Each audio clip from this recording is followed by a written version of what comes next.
I want you to picture a reverend. He's a Christian nationalist. He routinely spreads lies that the United States was founded as a Christian nation. He is affiliated with the notorious Black Robe Regiment, a Christian nationalist effort to recruit quote, patriot pastors, and whose leaders spoke at the Jericho March, an event which paved the way for the January 6th insurrection. In fact, the person I'm describing falsely claims that the 2020 election was stolen. He openly supports the January 6th insurrectionists and even wrote a love ballad for the rioters. He has argued that Congress should always open with only Christian prayers. He is an outspoken opponent of public education, urging parents to homeschool their kids. What if I told you that every day he travels to public schools where he preaches to students and leads them in prayer while school is in session with permission from school administration? How's that possible? Well, last year, Florida passed a school chaplain bill allowing schools to appoint untrained, uneducated pastors to counseling roles inside schools instead of, qualified, educated counselors who use evidence-based methods. The Hernando School District is the first to officially embrace this program by appointing the person I just described, Reverend John Jack Martin. This is a national epidemic. At least 3 states have passed laws allowing public schools to have chaplains, and over a dozen more are debating similar legislation. The organization behind all these bills, the National School Chaplain Association and its parent company, Mission Generation, openly declare their mission to target students to win converts and influence them until, quote, the saving grace of Jesus becomes well known.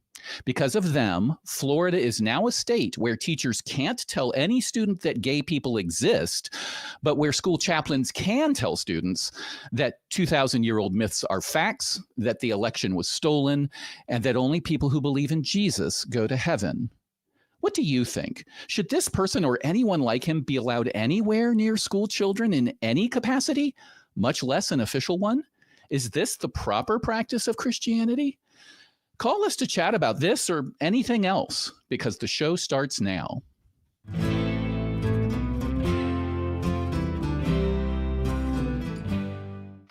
Welcome, everybody. Today is October 12th, 2025. I'm your host, the Cross Examiner, and joining me right now, Justin. How are you doing, man? I couldn't be better. I'm happy to be on a screen with your friend, and I'm excited for what we're going to be able to get into here. Absolutely. I'm absolutely thrilled to be working with you again. I was telling you beforehand, I didn't quite get to finish my praise of you, but for those of you who haven't seen it, you're in for a treat. Justin knows the Bible mostly inside and out, much better than anybody I've ever known. And better than that, more important than that, he is a very good communicator. So I'm eager to have people call in and talk to Justin about their beliefs, whether they be Christian or otherwise. And we'll both try to engage in a conversation about what you believe, and more importantly, why you believe it. But first, let me tell you that the Atheist Experience is a product of the atheist community of Austin. It's a 501c3 nonprofit organization dedicated to the promotion of atheism, critical thinking, secular humanism, and the separation of religion and government. So, Justin, any particular hot topics you're hoping to talk to people about today? Well, I think you already know my favorite. Anytime someone brings up the Bible, I get a little bit excited. Yeah, I mean, honestly, even if we agree on what it says, because it's just an interesting document if you love history. But I'd love to hear about how like Christianity is actually true, or, Jesus like rose from the dead or fulfilled all these prophecies. That'd be great. Anything like that, I think is something that the audience would enjoy, and at least I would. Yeah. Same here. I love to get into why people accept those claims and what evidence they have. So why don't we jump straight into a call? We do have somebody on the line. Gohan, if I'm pronouncing that correctly, him from Texas, wants to talk about the uniqueness of Christian claims that other religions do not have. So I'm going to go ahead and pull him on into our call. Gohan, can you hear us? Did I get your call topic correct? Yes, sir. Okay. Why don't you start us off? What would you like to talk about? Well, just to say hi to both of you guys. I think this is my first time talking to both of you, so hello. But Nice to meet you. other than that, yes, nice to meet you as well. As far as like, I've been on other calls before, and like one question I get asked is like, why I don't believe in every other religion. I think there is some uniqueness to the claims of Christianity that other religions don't have. I think the main one being that the claim is, we can dispute if this is correct or not, but the claim is that these guys who wrote things down were in the position to either be lying or telling the truth. They could not have been mistaken. That's your assertion that they couldn't have been mistaken? Correct. They could either be lying or telling the truth. So it's the lunatic, legend, liar, or Lord, or all of the L's, right? So Justin, I'm sure you're familiar with this. Would you like to ask Gohan some questions to clarify his position? Yeah. So first of all, we don't know who you're talking about. I presume you're referring to the disciples, but I don't know if we can connect the claims of Christianity directly to the disciples. Mark was our earliest gospel. He wasn't a disciple. Luke, probably the latest gospel, if not John. Luke wasn't a disciple. Maybe John wrote John, but there are multiple authors that are identified in chapter 21 of John, which leads me to believe that John didn't write John. He's also said that John's illiterate in the book of Acts, as well as some of the other disciples. So I'm not inclined to believe that John could be traced back to John. Matthew, I have no reason to believe that Matthew wrote Matthew. He copies his own conversion story in the third person directly from Mark, minus the changing of the name from Levi to Matthew.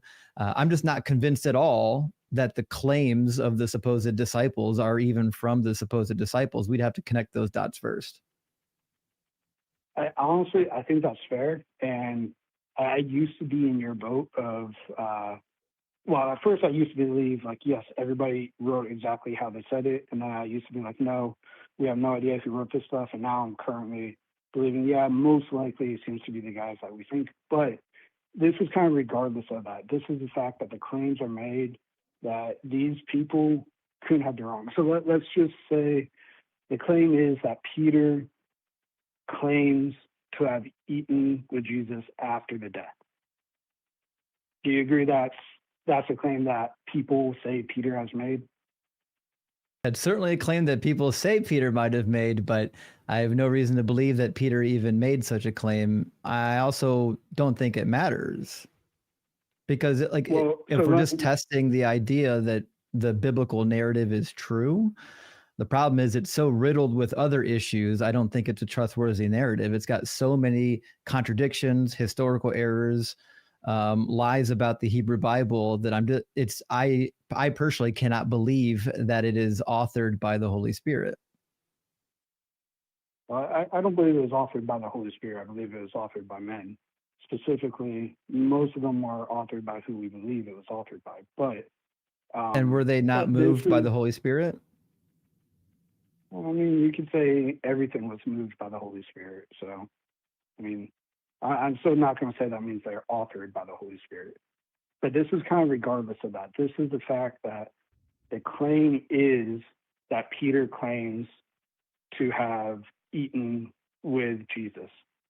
Okay, let's take that. Let's take that claim. Let's take that claim. What evidence do you have that that actually happened? Are you asking for the evidence that the claim is accurate or outside of? Well, the claim is what matters, right? Because I know there's a meta question that you called in that's also very interesting of, well, somebody who claims that this happened is either lying or truthful or all of this sort of stuff. But first, we need to start with, like, did it actually happen? What evidence do we have that it actually happened? Because we can only judge whether somebody commenting on it is right or wrong if we know whether the event actually happened or not. Yeah, I think that's fair, but that's not where I'm trying to go. Like, I'm not trying to go with biblical support, which I do believe there is evidence to support the biblical claims. But I'm trying to say that these claims are unique to Christianity. That, like, whereas Islam, there's not a claim. Like, Islam believes Jesus didn't die. There's definitely a way they could have been mistaken in their claim. Well, let's do this then. Let's shortcut to what I know will be Justin and Mai's question. Let me just shortcut real quickly. I'm going to grant you that Christianity makes unique claims that no other religion makes. Why does that matter? Because then I can see it based off these claims, take these claims like at their veracity, and if I have reasons to trust this separates Christianity from any other religion. These claims are unique to Christianity that no other religion has the power of these. Every religion has unique exactly. Go ahead, Justin. Separate religions. If they were not unique from one another, it'd all be one thing. So uniqueness isn't a valuable concept here. No, I would say that like the claims Islam, like could they have been mistaken about the identity about Jesus not being crucified? Well, I'm not questioning whether or not Islam understands Jesus properly. We're just saying, are the religions unique? Yeah, obviously. I mean, only in Islam do you get the idea that God's prophet split the moon in two. It's a very unique claim. Is it true? No, the uniqueness isn't relevant. Like, could they have been mistaken? Listen, they were mistaken, they were deceived, they were lying. There's lots of different categories you could put the claim into, but the reality is the uniqueness of the claim has no bearing on whether or not the claim is valuable. I think the unique thing about Christianity is that if the disciples made those claims, they couldn't have been mistaken. Why is that? Give us your logic there. That's the part I'm curious about. Sure. Because somebody made claim. Hold on. Let me just clarify. I want you to explain this. So, person makes claim X, whatever it may be, and your conclusion is because somebody made claim X, they can't be mistaken about the truth value of claim X. There's something missing in the middle. How do you get from the first premise to that conclusion? I make claim X, therefore I can't be wrong about claim X. Correct. I would say if claim X has any wiggle room for like interpretation or like being mistaken, like. Well, now you're getting into a tautology. That's just a tautology. You just said, well, it only counts if you can't be mistaken about claim X. If claim X is true, therefore the person making that claim is true. Well, that's just a tautology. What I want to know is, without us knowing whether claim X is true or not, your argument is because they make this claim, therefore they can't be mistaken about that claim. And that doesn't logically follow for me. So could you explain that to me? Sure. So I'm not saying because they made claim X that it's true. I'm saying because they're making claim X, it's definitely not a mistake. It could either be but it's definitely not option C, a mistake. And you can. Oh, okay. Okay. Well, and like I don't agree with that, but I understand you now. Sorry. No, I understand. So Justin, did you have a question there? I want to hear more from Gohan, but I want to make sure we jump in at this moment. If I understand you, Gohan, it's because I made claim X, whatever it is, either I'm lying if it's wrong, or I'm right and it's right, but it's not a genuine, I believe that claim X is true, but I am wrong. It's not a mistaken belief. Am I understanding your assertion there? Yes, sir.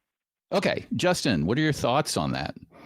Yeah, I mean, I vehemently disagree. There are all kinds of people that claim to have seen apparitions, and it turns out that the apparition was them having some post-mortem grief or something of that nature. The brain all the time thinks that things are happening that are not happening. This is like the basis for psychosis. So, and we've got a long history of post-mortem psychosis episodes.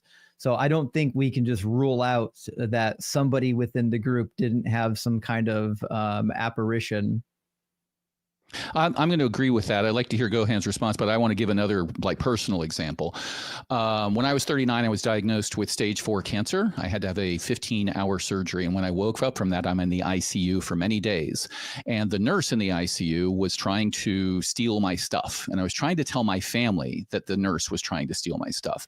And eventually, when I was able to speak enough and say, hey, this person's giving me bad looks, they're trying to steal my stuff, they're definitely not giving me the medicine I need and all of this stuff, A friend of mine who was a doctor went and consulted with the attending physician. He came over and said, yeah, 2 days ago, we put you on new meds because we couldn't bring your heart rate down, some pain relievers. We're taking you off of those because you're having hallucinations. The instant they changed my meds, I realized, oh my God, like, this person's the nicest person in the world. And I would have sworn under oath, under the penalty of law, under, like, I'm a lawyer, I would risk losing my license to practice law. I would have sworn that they were stealing my stuff and wanted to basically kill me. Under your argument, that never happens, but I've experienced it firsthand. And Justin pointed out lots of examples where this happens. So how do you account for that? I think those are both fair points. I'm sorry for your nurse and for you for going through that. But as far as the whole idea of hallucination or not, like, I feel like that, and again, this is a huge leap for you guys, but this is kind of more just for the sake of argument, agreeing that the claims have been made and those are the claims. So, like, the claim isn't that I've seen Jesus. The claim is from Peter that, me and a couple of the other disciples, yeah, we all ate with Jesus. So it's not a hallucination because we all saw the same thing. But that's just him telling the story. How do we know it even happened? How do we know that they agree with him? But that's my point, is that, like, that's the claim. So based off of that claim alone, that, hey, it's not just in my head because person Bob down the street, also, he was there with us when we had dinner. Like, that proves if there's multitude, that's not a hallucination. So either he's lying about having dinner with them, or he's telling the truth. Like, he can't be mistaken. Or he's mistaken. Or he's mistaken, right? I mean, I don't understand how you're ruling out, like, error. And it can't be a psychosis if it's like, what if it's a transcription error? I mean, I can't have the same dream you're having. Like, what if it's a transcription error? What if it's a translation error, a transcription error, a writing error, a smudge of the ink? Like, there's all sorts of ways a statement can be wrong without it being a lie or true, right? Like, there's all sorts of things where we know that this claim that's in the Bible, and as you said, I ate dinner with Bob and Steve was there too. I made a bunch of claims. I ate dinner. It was with Bob. Steve was there, right? That's 3 different claims. I could be wrong about one of them, 2 of them, all of them. And I could genuinely believe I'm right, or I could be lying to you. Who knows? I just don't understand how you're saying it can't be a mistake. So I just want to point out really quick, and I apologize for butt again. I don't want to change the course of the conversation. It's important to recognize that Peter never said this. To be exactly clear, this comes from the book of Acts. This is Luke saying that Peter said something. We don't have any writings from Peter saying this. So, I mean, there's like this is just one example. And off the top of my head, I don't know exactly one off the top of my head, but just examples of the multiple disciples eating with Jesus after the resurrection, or the quoted resurrection. So that is the claim.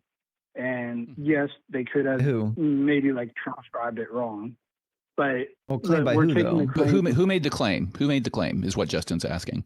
Yeah.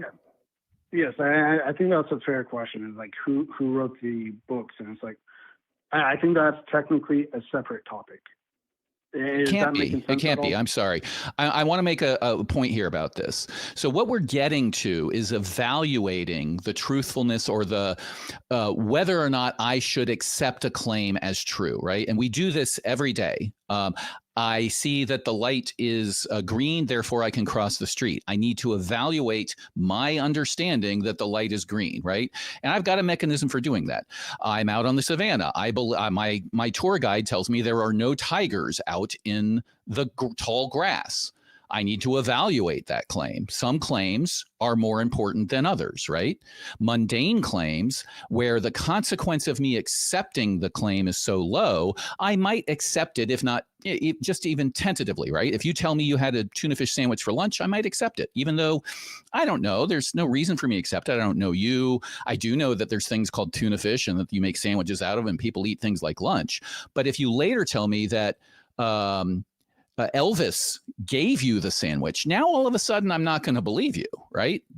So I need to know what the claim is, who made the claim. All of that plays into me evaluating whether or not the claim is reliable and whether I should accept it as true, accept it tentatively, or reject it. That's how we go about everything in our lives. So it seems like you're trying to make an exception here, that we don't need to know who makes the claim, and I don't understand that. Am I misunderstanding you? Could we kind of continue with your example of the tuna fish sandwich with Elvis? Sure. So let's say you claim to have eaten a tuna fish sandwich, and you also claim that Elvis was there giving it to you. Is there any way you can be mistaken that that was Elvis, or just maybe it was an Elvis impersonator? I'm going to reply, first of all, yes. And I also believe, and this may get to the core of the issue, anybody can be mistaken about anything. Do you agree with that? Not entirely. No, I think logic is pretty sound. I'm talking about things that they witness. Logic aside, like I think you have to accept that 1 + 1 = 2, and that A is not B and A is not A, and all that. But logic aside, if you're talking about what we've been talking about, which is eyewitness accounts, those sorts of things, my experience professionally in reading is that anybody could be mistaken about anything on a massive scale or a small scale. So do you agree with that with respect to eyewitness testimony? I'll say that it's not non-zero. It's a non-zero number. Does that make sense? Like the number of what? Very low. The chance that if 3 people make the same claim, that they could have been mistaken instead of lying or telling the truth. There's a non-zero chance that it could be a mistake. But like, so you'd have to evaluate each, and then you have to kind of see what could lower that chance of it being a mistake. And I think the more people who testify to seeing the same thing lowers that chance of it being a mistake. So, Justin, how many Muslims are on the planet? I mean, 1 billion? 2 billion? Many millions, probably close to 1 billion, I would think. 1 billion Muslims. It's more than Christians, I think. Maybe I'm wrong. But a whole bunch of them will testify that they have experienced some sort of Holy Spirit equivalent, right? 2 billion? 2 billion with the 2 B. billion Muslims will testify that they've experienced something. They've had a personal exposure when they've experienced, when they've prayed to Allah, that miracles have happened, all sorts of things like that. Using your logic, the argument ad popularum, the more popular a claim is, the more likely it is to be true. The Muslims have it right. Isn't that correct? So close, very close. It's not a ad popularum. It's like not how many people believe that in religion X. It's how many people believe or were witness to situation X. So like for Muslims, how many people alive were witnesses to the moon splitting in half? Gotcha. Okay. Or how many people were a witness? How many people were a witness at all to the moon splitting in half? The Hadith says a bunch of people witnessed it. Okay. So and then I would have to ask. I think this is the problem with like such miraculous claims, is there's always going to be a number of witnesses.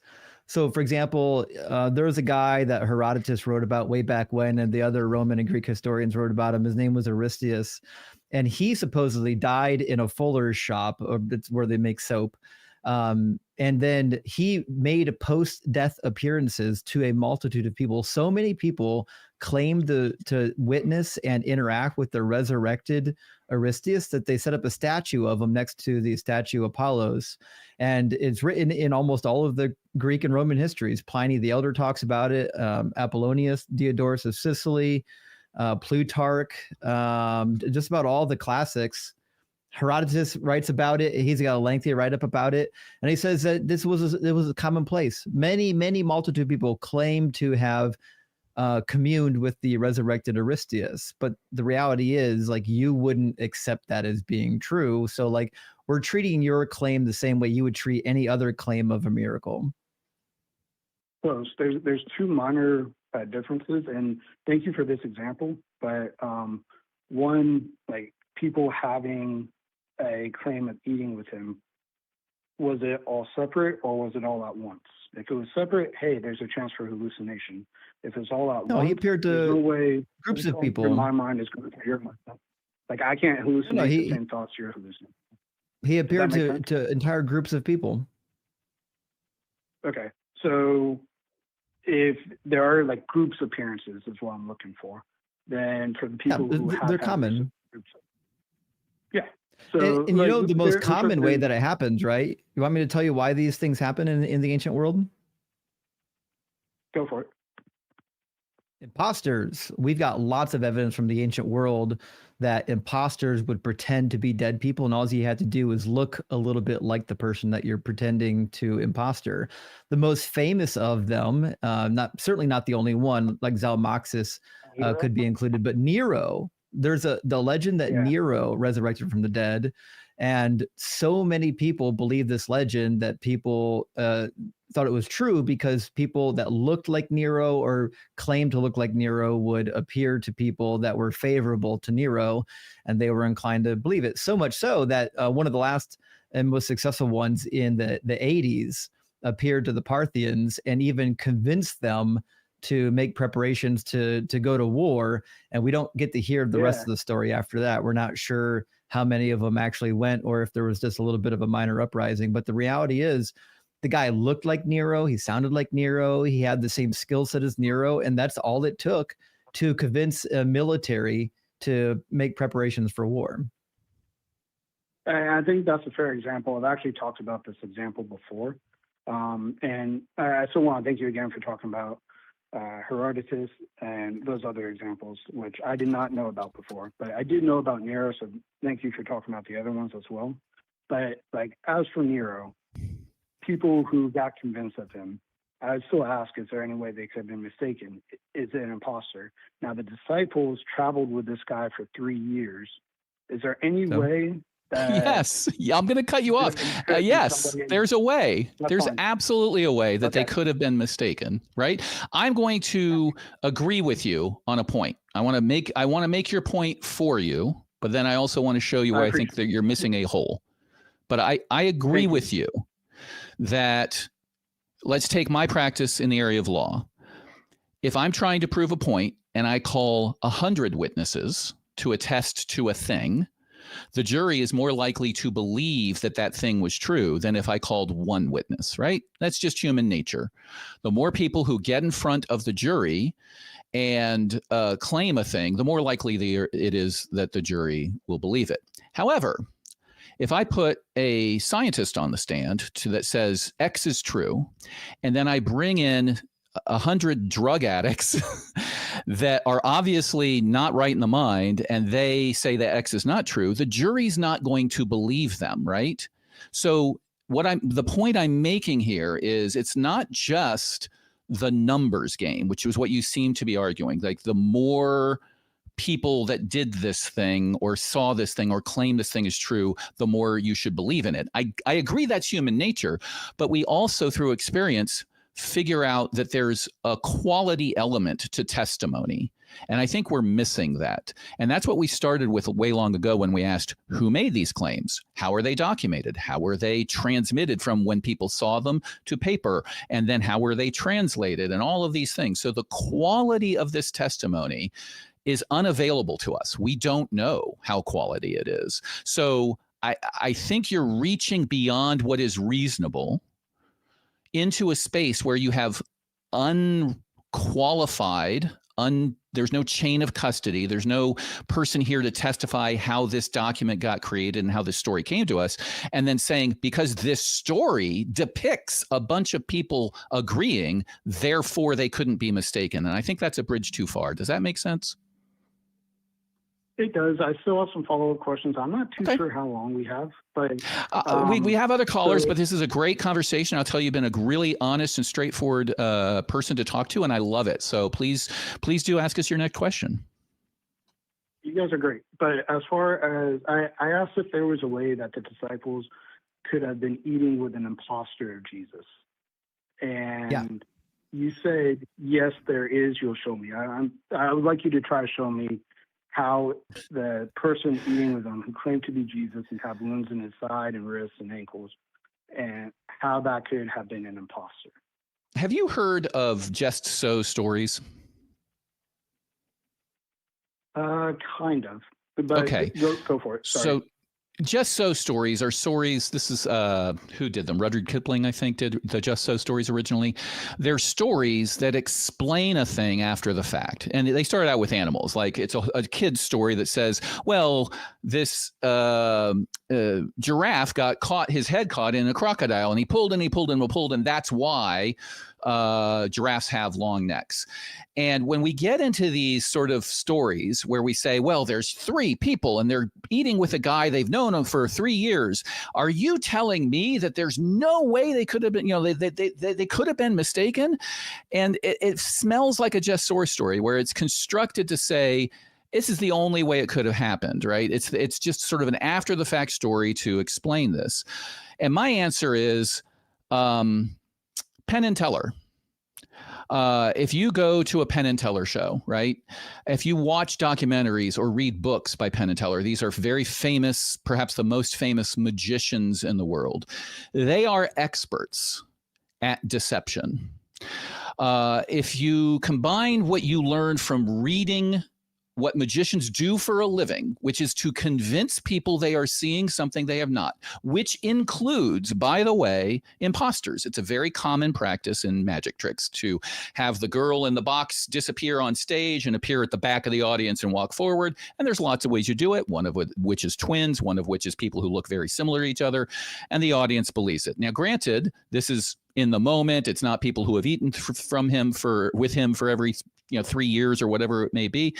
But when you combine the psychology of what's going on there with my experience in the law, which is the lengths to which people will go to deceive other people and trick other people, also the lengths that people will go to tell stories for credit, social stature, to sound important, things like that, you come up with a whole bunch of questions about, okay, I don't think that it would be normal that somebody could be easily deceived, but could they be deceived? I have to allow for that possibility. And you seem to say, no, you can't even allow for the possibility that some combination of circumstances could come about that could cause the people to be mistaken or deceived.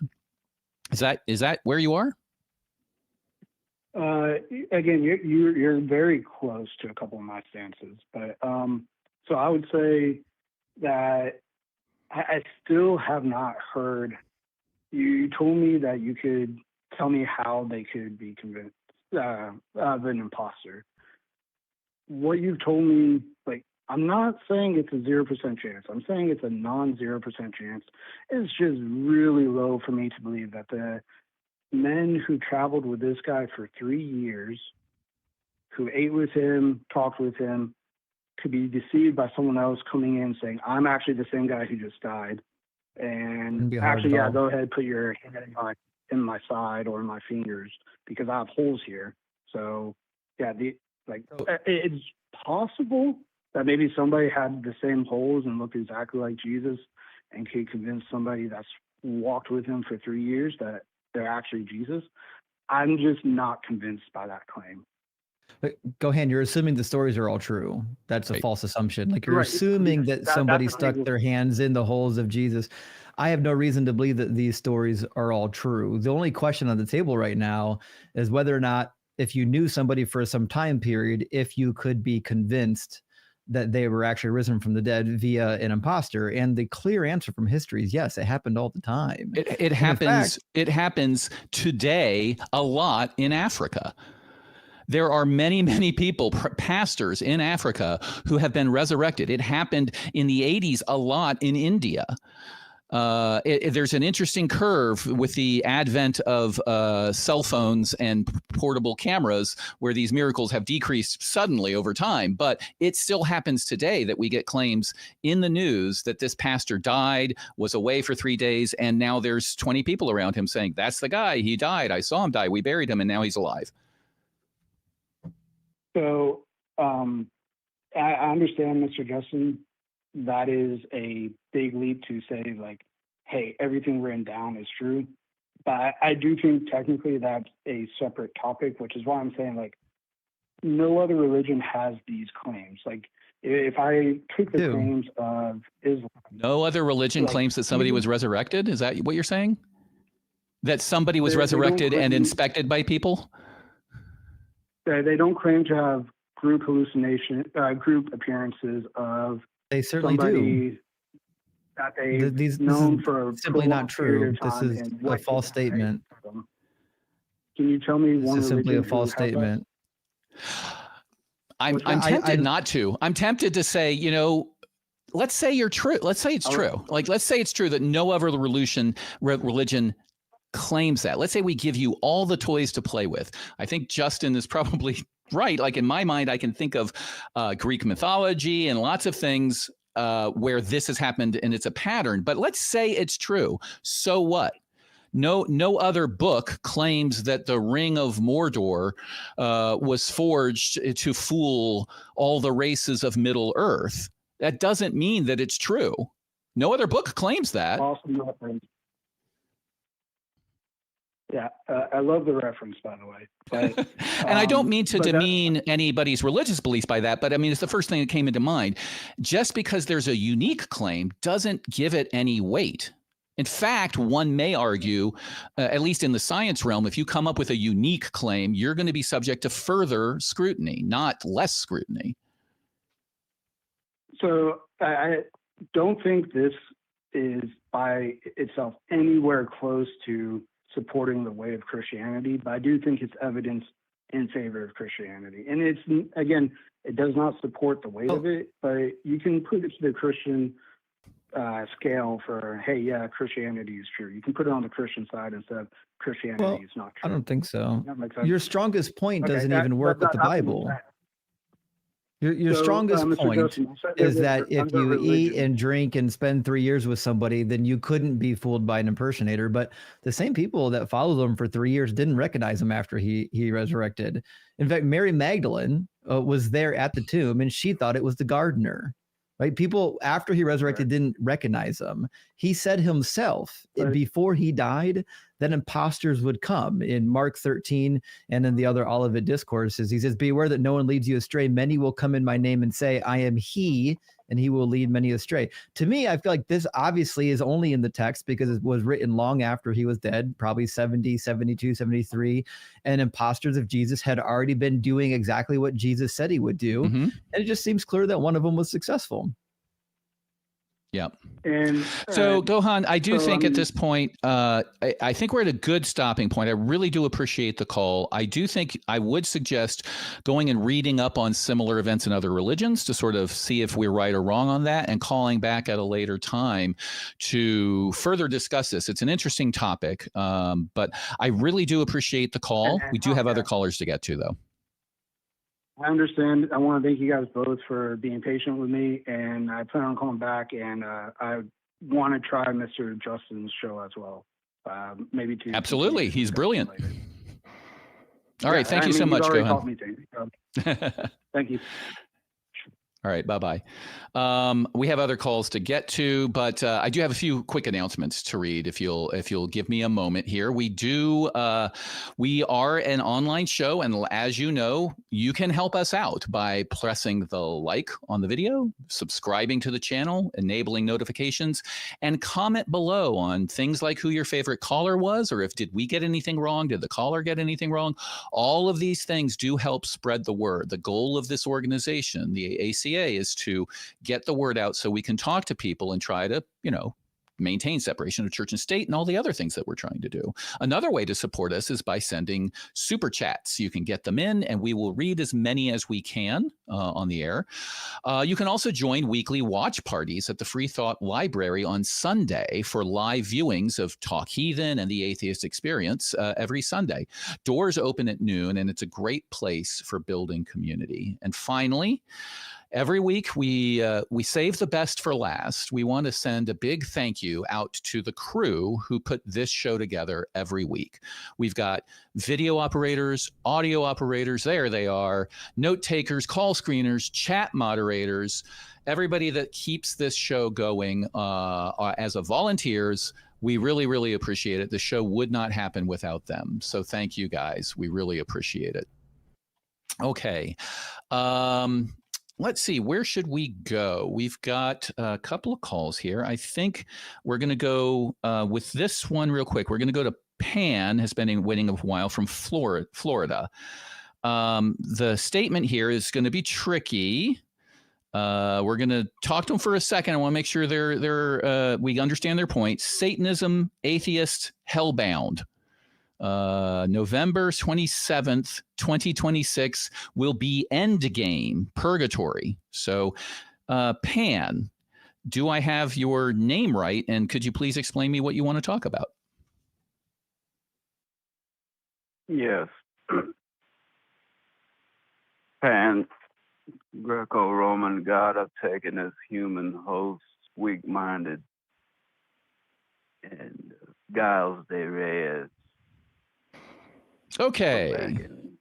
All right. We're going to drop him. I just thought we would check that out. Yeah, obviously, Pan's... yes? He's been imbibing. I think so. Like, the call screeners warned me that, hey, this guy might not be the great, but it's good to take a quick break and compare and contrast Gohan with Pan, right? It's you never know. They might say something that makes a great clip. But thank you, Pan. I do hope that you get the help you need, whatever that may be. For the record, I don't think that on November 27th, 2026, anything special will happen. Is that that's not election day, right? That's midterms. I don't know. I think so. Who knows? All right. So we also have, let's see, Mary from North Carolina experiences as a younger person that at the time seemed supernatural, but has explanations now as an atheist. So Mary, she, her from North Carolina. Are you on the phone with us? Do I have your call topic right? I am on the phone with you. Thank you for taking my call. Yeah, I was raised in a Christian fundamentalist home, and as a child, I had two experiences. The first one was when I was praying, I saw three men at the head of my bed that were glowing, and I got scared and asked my mother, and she attributed it to something like the Mount of Transfiguration. And then later on, I was praying on my knees by the bed, and I felt a hand on my shoulder and told her somebody was in the room, and she just said it was an angel, But I've since been diagnosed with borderline personality disorder, and I think that was undiagnosed when I was younger. But the most significant experience was when my daughter was sick one time, and she was crying. I asked the Lord, prayed, and asked the Lord to show me what she was seeing. And the hair on the back of my neck stood up. And so I took her to my bed, and I saw a black shape come from her room into me. And immediately I was sick. And my excuse for that now was I was already sick. I ended up in the hospital for 6 weeks with sepsis. And, I was already sick and hallucinated. But at the time, I viewed it as that made me sick. And to look back on experiences with a new worldview since I've deconstructed is just very interesting. I know that our brain can see things that aren't there, can feel things that aren't there. I mean, I was praying and thought I was praying to a real entity. I can't explain how that would have happened, but how do you feel we can see things about the people who told you, the people around you? This is a common call that we get where people grew up, they had some brush with hallucinations, mental illness, just normal everyday weird occurrences that we can't explain, and the people around them supply a framework of some sort of religious structure, i.e., oh, you felt somebody touched you? That was not some sort of muscle spasm. It wasn't a mental hallucination. It was an angel. And they supply a ready-made framework for you to plug your experiences into. Do you feel that hurt your speed to diagnosis?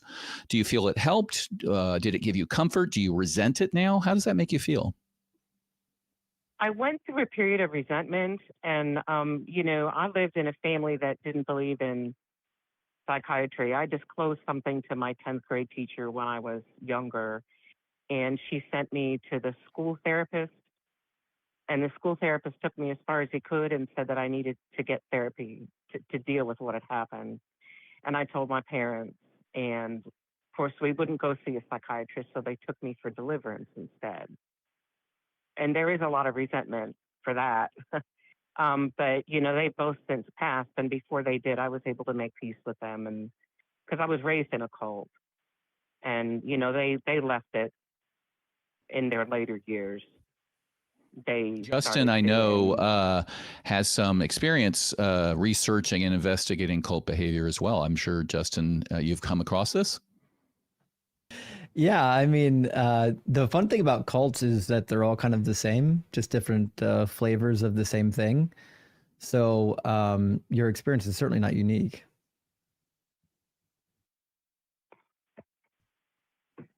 Yes, yeah. And I was able to, like I said, my father in his later years knew I didn't believe like he did, and we were able to just not speak about those things. So that resentment I was able to deal with.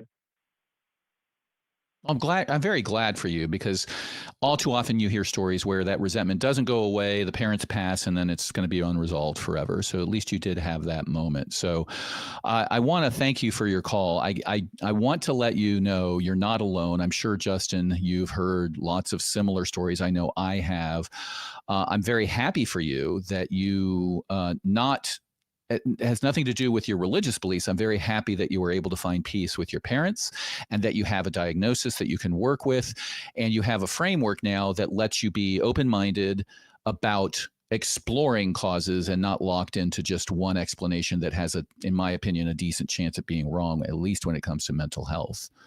So thank you very much for your call. Anything helped a lot with that too. Oh, great. I appreciate that. Anything you wanted to add, Justin, before we move to the next caller? No, but I really appreciate the context, because the idea that you, because our last caller was a good example of this. He couldn't believe that somebody could experience some sort of hallucination or mental phenomenon, but the reality is it's super common, and you're a living example of it. 100%. 100%. Thank you very much. Thank you, Mary. I really appreciate your call. We're glad you're well. Absolutely. Okay, we have more callers we're going to jump into. We have, let's see, Brian from South Carolina. He, him. Why did God not restart creation when Adam and Eve disobeyed and state? I don't, oh wait, that's the wrong caller. And no, disobeyed, period. All right. So Brian, do I have your question correct? You do. Yeah. I mean, of course there's more to say, but that is the gist of it. I'm going to turn it over to Justin. What's your best explanation if you put on your theist hat there, Justin? Yeah. So, if you ask a theist, they're going to say, well, because of free will, right? God didn't want to intervene into free will until humanity was a completely lost cause. But the problem with that notion is that God would have known already that humanity was going to be a lost cause, and he was going to have to wipe them out. So he probably could have just not made any of them and just started with Noah. But the free will notion is kind of a silly argument, because I can just show you all the Bible passages where you clearly don't have free will. Like the clearest example is Romans chapter 9, and in Ephesians chapter 1 and Revelation chapter 7. There's so many examples where God just outright tells you that it was decided for you before the foundation of the world, that you can, even as a theist, you kind of have to figure out that determinism is real. What are your thoughts there, Brian? Yeah, I mean, the way that I think about it is, God knew he had a defective product, and instead of, scrapping it and going back to the drawing board, he gave it the green light and sent it out into the world. And we know that God is fine with clean slates. He flooded the world to start over, and we know that God is fine with capital punishment in light of singular mistakes, engulfing 2 children in flame for burning the wrong incense and turning a woman to salt for looking back as she fled a city. And, I just think if God knew that this creation messed up immediately, why not start over and respec, so to speak? Why not put those points into different talents and try again with humans and see if they do better before you tell them to procreate and fill the world? So I thought that would be a fun argument to have with a theist. I apologize for being another atheist caller, but I wanted to throw this question and see what you guys had to say. No, it's fun to sort of theory craft this. Like, another possible explanation is, if you look at the story of the Bible, it is a story of a God who is not omnipotent and all-knowing, right? It's a story of a God that is more like the animistic gods of old, a God that comes up and tries to do things and then runs into problems that he didn't anticipate and then tries to fix those problems. And his anger at making a mistake explains some natural phenomenons like floods or thunderstorms and things like that. It feels very, mundane as far as religious beliefs go. I know I'm slightly oversimplifying, but that is a possibility, that the story of the Bible is somebody who can do some stuff but isn't that good at it, and he had to restart multiple times. Kick you out of the garden. Yeah. Oh, that didn't work. Flood the world. I promise I'm never going to flood the world again. Here's the rainbow to prove it. And now I just do minor things like the Asian flood that killed hundreds of thousands of children and people 10 years ago, 15 years ago. But that's not, never mind that. Ignore those natural disasters. So that's a valid explanation as well, is that people have the character of God wrong. I don't know where you fall, Justin, on what is the most popular interpretation. Like the free will one never really struck it with me, because they want to have it coming and going both ways. They want to say, well, the reason God can't reveal himself to us is because we would be forced to worship him and fall down on our knees, and we wouldn't have the free will to choose whether or not to believe him.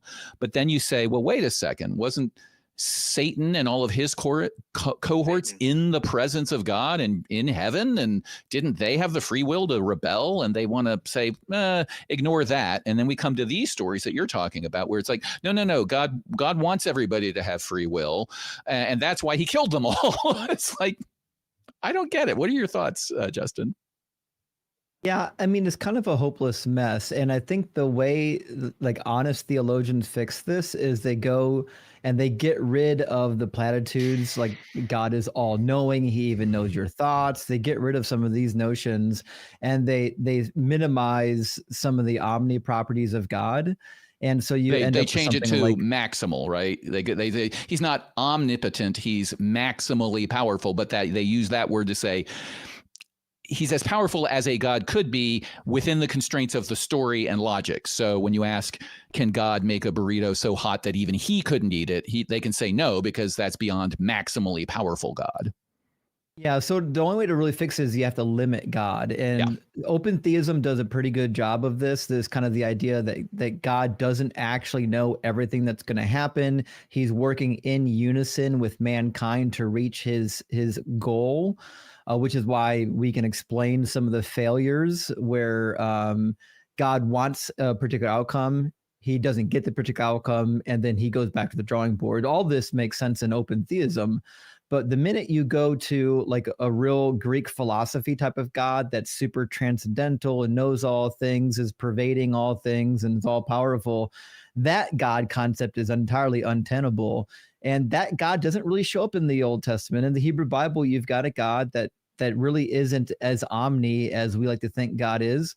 There's a great book that touches on this called When Gods Were Men by Esther Hamori. Dr. Esther Hamori is amazing. She recently wrote a really good book that's popular about the evil entities of the Bible. But the reality is, when the Old Testament period was afoot, they didn't have this concept that God was like this immaterial, transcendental entity that could do or think or know all things. That's something that later people put onto God by using, philosophy. I'm reminded of the story of the Iron Chariots. If I have it correct, the army with God on their side lost to the bad guys because the bad guys had iron chariots. Do I have that right, Justin? Yeah, Judges 119, I believe. Listen, And look at there's this. He's like off the top of my head. there's another passage in 2 Kings 3 where God gets his rear end handed to him by the gods of the Moabites because they sacrificed a child on the wall to the god of the Moabite, and so obviously Yahweh couldn't stand up to that. Oh, who could? Man, all right. So I think we have lots of options here, Brian, on why he didn't restart. You can pick your favorite and ask a theist about it and see how they do. I think the best way to approach it is to do what Justin did, because if you get into I find that if you get into the minutia of the story itself, then they will characterize the story however they want to characterize it. And if you abstract out to just say, well, let's look at the Bible as a whole, it's a story of failure and adjustment. It's like the coach of the Bad News Bears, right? Like, I can't get these kids to play right at all. We're back to the drawing board. You're fired, and let's replace the whole team. And that seems to be the God we're dealing with, a drunken Little League coach. Yeah. Yeah, that makes sense. Well, hey guys, thank you so much for your time and everything else you do. I appreciate it very much. All right. Thank you so much. I appreciate it. On to the next caller. Let's see. We've got Mike from another person from South Carolina. That's my home state. No pronouns given. Currently, the question is, what is the greatest threat or treat? It says treat. I guess that's a typo. Threat to separation of church and state. So let's ask Mike. Mike, do I have it right? Is it threat or treat for separation of church and state? Maybe you got to retype there. Mine says threat. Threat. Okay. It sounds better, maybe. I don't know. I am curious what your motivation is. That's something that you said cross-examine was one of the reasons you're here. I always wonder why you guys show up to do all these, video things. It's tough enough for me to try and catch up with y'all every other week or something, and yet you're here all the time. So I'm wondering. I'm asking what your motivation is, more or less. But you said one of the problems with Christianity was you thought it was a threat to separation of church and state. Just if you could expand on that. Well, I don't find that to be a problem with Christianity generally. I find it to be a threat with Christian nationalism, and that is distinct from Christianity. So Christians would encompass everybody who, whatever definition you want, is a Christian, and that varies from Christian to Christian. Christian nationalism is a subset of Christians who believe that they should, and they're morally, if not empowered to do so, almost compelled to take over the levers of state and use it to bring about a Christian theocratic government. One where Christianity is taught as the truth in public schools, one where Christianity is the justification for public policy. If you imagine a world in which you can be convicted of violating the statute called Leviticus 21 as a crime, that would be sort of a Christian nationalist state. So Christian nationalists are the problem, not Christians. Does that make my position clear? Yeah, that's interesting. How do you know when you've got a Christian nationalist on your hands? Because they say, I think we should take over the levers of state and make this a Christian nation. But, this is founded on Christianity. When you talk about Leviticus, you've talked about people that want to bring back old school stoning everybody. Is that it? Or there's a spectrum. I want to go back to something you just said. Like this is all founded on Christianity. I didn't understand that. As far as the country, but before we answer that, you're concerned about them bringing back Old Testament punishments. Is that the concern, or? No, I think I explained it before. I want to use the levers of the state to make Christianity the official religion of the government, to teach Christianity as truth into schools of public school children, to favor Christians in public dealing with the government. All of these things are part of Christian nationalism. basically a theocracy. If you imagine the best and worst parts of theocratic governments throughout history, and in our current time, that is what you're dealing with Christian nationalists. I have never met anybody that wants Christianity to be the religion, because the Church of England is what we came from. And it's a disaster, by the way. It's throwing out the real Christians right now. The Church of England is in England. But I don't know anybody that wants Christianity. The real Christians? What are real Christians? Religion is just going to get. I'm sorry, go ahead. What are real Christians? What was it? You said the Church of England is throwing out real Christians. Who are the real Christians? Are you the real Christian? People. Real Christians are that's a fair question. Real Christians are Christians that adhere to the Bible as far as Jesus, following his teachings, and then they're not the ones. Catholic Church would disagree. The Catholic Church, the people that gave you the Bible would say you need tradition and Bible. Well, the Catholic Church did give us the Bible. They were teaching in Latin and trying to keep everybody confused for. Oh, that's irrelevant. No, address the question. I don't want you to dodge this one. This is very important. You are asserting, ostensibly, that you know what a true Christian is. And every time I've talked with somebody like that, it ends up in a spot of either no true Scotsman or moving the goalposts or defining a circle that other people wouldn't agree with that appear to share the same faith. So let's talk about this. What do you mean by true Christian? You said adhere to the Bible. What do you mean? People that follow Jesus and believe that Jesus is God in the flesh. And they follow his teachings. You say follow teachings. That's a fuzzy word. What do you mean by follow teachings? Well, Jesus says to, forgive not just 7 times, but 7 times 70. When Jesus says, I'm the way. These are examples of things Jesus said, but what I'm asking you about is, what do you mean when you say follow Jesus? You are talking about some verb thing that a human today would do. What would they do? Follow certain instructions that you think came from Jesus that are listed in the Bible, or just believe that Jesus was the Son of God and that belief in him is enough to follow him? What do you mean by follow Jesus? I think you just nailed it. Yeah. Just somebody who believes that Jesus is the Son of God. And if you don't follow him, then you're not a Christian. You're just kind of reading the Bible. So if somebody believes that Jesus was the Son of God, that means they're a true Christian.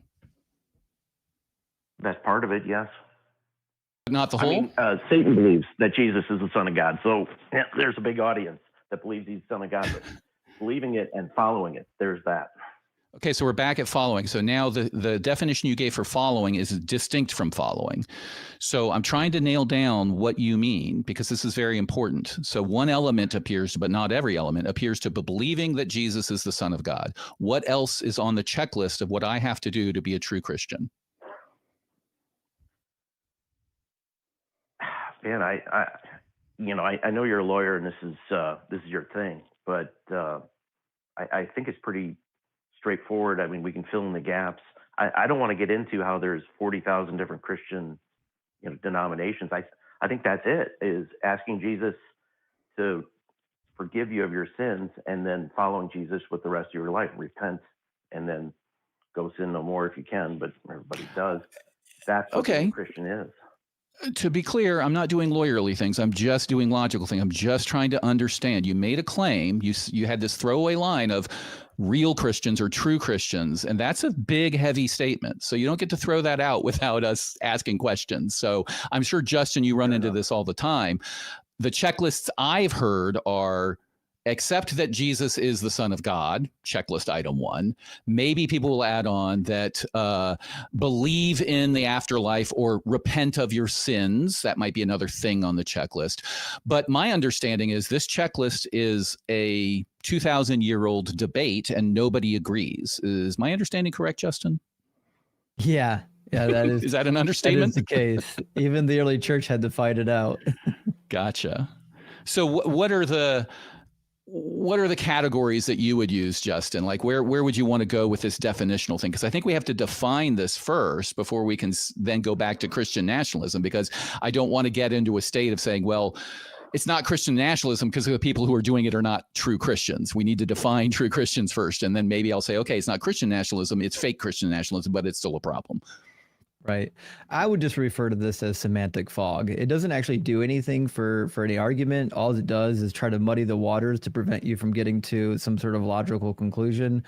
The reality is, if you just say, here's what Christianity in general does, and I'm not going to distinguish between you, the only real Christian alive, and the other Christians. I'm going to say, here are Christians. They fit the mold of Christianity. They fit Romans 10:9 and 10. They've confessed with their mouth and they believe in their heart that Jesus Christ is Lord and he was raised from the dead and he died for their sins. They believe that stuff. That makes them a Christian. And you can argue all day about how you don't like the fact that one group requires water baptism, another group doesn't require water baptism. But the reality is the bare minimum requirement to be a Christian is that you repent of your sins and then you confess Jesus Christ. That's the bare minimum. If you've done that, I'm willing to call you a Christian, even if I disagree with some of your secondary and tertiary opinions. Is that fair, Mike? Is that a fair definition for you for us to move forward? Yeah, I think that is fair. Okay, so using that definition, anybody who's trying to make that the official policy of any branch of the government or give favor to people who claim to believe those things, that would be Christian nationalism. And then you said, I've never met anybody that wants that. Well, you're very lucky. I think you've seen them on TV. You've heard of Project 2025. You've seen Donald Trump. You've heard of Ron DeSantis. You've heard of all these people who, and I can't go on beyond that, but you've heard of all these people. We are a charity and we can't get into electioneering. They're not running for office right now. I opened this show with an example of Christian nationalism, people trying to, with 1,000 cuts, do away with the First Amendment separation of church and state, hiring chaplains of the Christian faith, not hiring in Florida. They made them volunteers so they could avoid one type of lawsuit. Volunteers, and allowing them to come into public schools and preach to kids about the truth of Christian claims. That is the government teaching its children that Christianity is true. That is a step along the way to a theocracy. Do you think that that's problematic? I think you're reaching. You're trying to say if they somebody has an opinion or they are a Christian, then they absolutely positively can't say anything about it. It's supposed to be, you're not supposed to, the government is not supposed to advocate a certain type of religion. Could be Christianity, could be Muslim, or they're not supposed to deter you from doing it either. So I've got a story for you about your it could be Muslim thing, right? Hold on a second. I want to get back to that, but I want to address the point you just made before we forget about it. So this is what the Christian nationalists will say. We've just created a statute that is agnostic as to what faith, but it will be faith-based, right? So it's not that you can hire a bunch of atheist pastors or get atheist volunteers to come in and teach the atheistic point of view, right? It is just any chaplain of any faith. That's the claim. That's how they write the law. They did that in Australia in 2011. The Australian population at that time was about 65% Christian. And they made the same claims then. This is not about Christianity. This is about counseling and faith-based stuff and all of that. I'll give you one guess as to what percentage years later, after they'd hired all of these chaplains or accepted them as volunteers, keeping in mind that the population of Australia was 65% Christian, what percentage of the chaplains were in schools were Christian? Do you have any idea what that number was? I have no idea. 97%. I don't know where you're going with this. So where I'm going is what I hear time and time again is you're being alarmist. That's a categorical error. This is not Christian nationalism. This is just one local law. Because it's any faith could be a chaplain, therefore it's not Christian nationalism. This is all cover, and it is documented time and time again throughout history, and in Australia is a very good analog. They have a very conservative part of their population. They are very independent, like the United States. They still have that sort of frontiersman attitude. They made all the same promises that the people in Texas, the people in Florida, the people in Oklahoma are making as to why we should allow chaplains in schools. They swore it would be multi-denominational, and then after the law was passed, the rubber on the road, the people pulling the levers, made it a basically uniform, all Christian chaplaincy preaching to kids in their schools, in government schools. That is against what the founding fathers wanted. They explicitly made a law before the Constitution even existed in Virginia to fight this sort of shit. And then they embodied that law, the Bill for Religious Freedom and for the Virginia colony, into the First Amendment. And ever since then, Christians who want government to force religion down their citizens' throats have been trying to get away with these sorts of things. And it is only since the current Supreme Court came into power due to Mitch McConnell's shenanigans that they are now getting what they want. They are getting a death by 1,000 cuts of the First Amendment for this exact purpose. To put it another way, if they didn't want the government involved, they wouldn't be doing any of this, but they are. That's my point. Does that make sense? Yeah, I can't. I can think of a million things that'd be a lot worse than this. Somebody talking about the Bible, but to your original point, in Australia, they passed this law and said they could have people talking about religion. And let's clarify, you're softening this. This is not people talking about religion. These are pastors, explicitly chaplains, hired or volunteering to give counseling to students who need counseling instead of trained counselors. Here's an anecdote from Australia. A girl who was suffering from an eating disorder went to her chaplain because it was the only counselor available. And you know what he told her? You're just hungry for the Lord. That's the counseling she got. That is one story out of a million. There's a whole bunch of papers in Australia about this. When the rubber meets the road, this is what happens. And the reason we have laws against even letting it start happen is because eons of experience have shown to us that when you let it creep in a little, if you give a definitional excuse for it to happen, all of a sudden the doors are wide open, everybody runs in and starts. It's like cigarette companies marketing to kids. They know they want to get them early. The National Association for School Chaplains is in their mission statement says, we want to get people into schools so we can convert them to being Christians. This is not a mystery. We want the power of the school letting us trap a captive audience and preach to them about the truth of Jesus. This is not people talking about the Bible in an academic sense. I am all for a comparative religions class in public schools. I think the Bible should be in schools in those contexts. Let's read the Bible. Let's read the Quran. Let's read any text and compare and contrast with poetry and with other mythology. That's great, but that's not what this is. This is, you're a kid in distress. You would go see a counselor, but instead you're going to Pastor Jack, who's going to tell you you're just hungry from the Lord and you need to pray to Jesus. That's what's happening in the schools. After Australia did this, years after, STDs in schools went up, teen pregnancies went up, and it was all because the pastors were discouraging the kids from sex education, safe sex, all of those things. You can't deny what happens on the ground when you let this stuff into the door. A couple things on the STDs and all that. You're sure about that? You got your data on that? That it was the only mitigating factor? I'll give it to you. Let's say that never happened. Continue. I don't have it at my fingertips. That's what I remember from my research. I did a whole episode on this, but I might be wrong on some facts. Continue. Sure, I can see something changes, and then there's unintended side effects. Sure, but I mean, it'd be nice to prove it. All right. If you're going to throw away these sentences, let's go back to the South. What is the cause and effect here? The more religious a state is in the United States, the higher the STD rates, the higher drug addiction rates, the higher divorce rates, the higher the teen pregnancies rates. Every measure of health is lower. Now, I am readily going to admit we don't know which way the causation arrow goes, but I do know it's been that way since pre-Civil War. That everywhere we look in the world, every country, every world, where we keep religion out of schools, where we teach good health, where we teach science, where we teach sex ed, all of those metrics get better. So let's not throw away these little lines about, well, maybe this one stat's wrong, maybe that one stat's wrong. We know what's happening.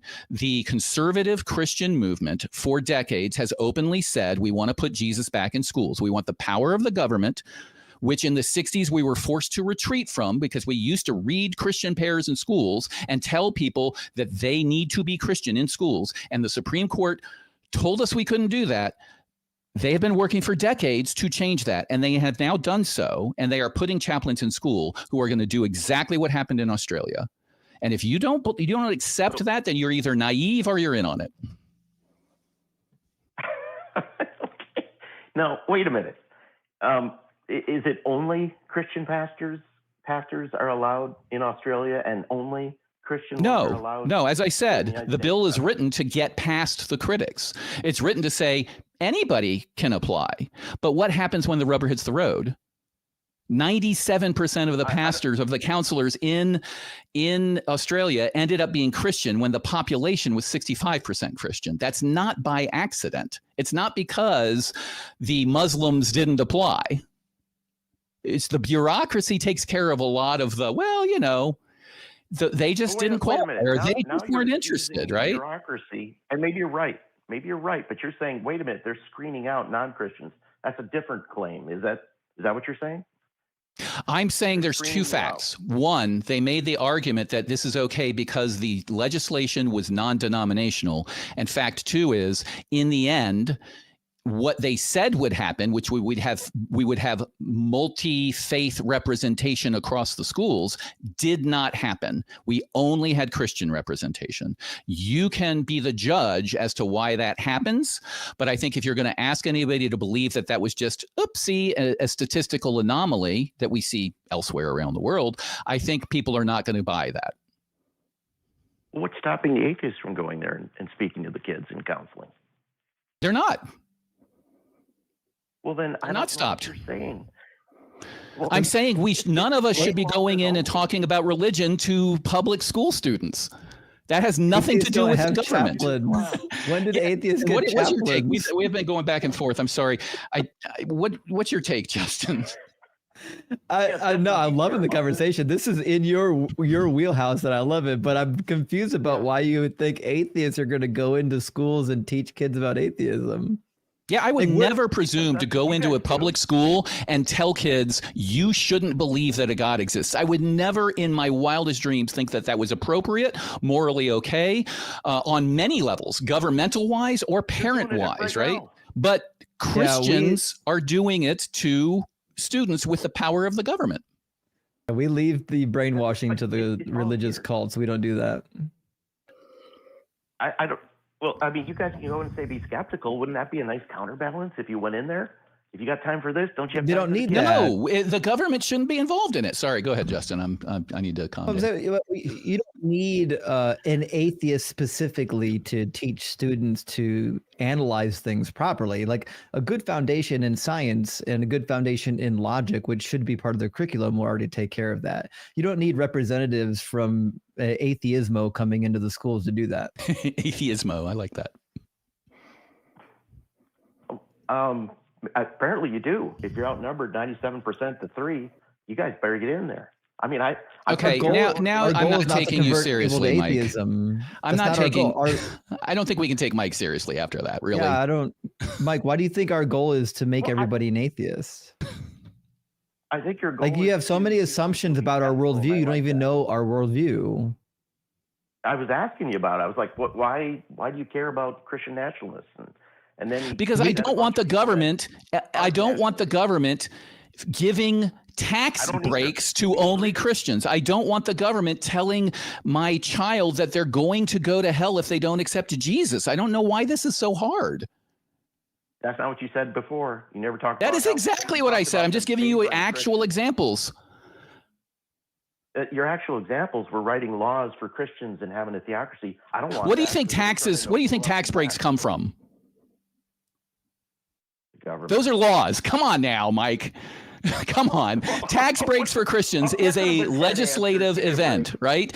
Allowing people to teach that Jesus is true comes from the law, right?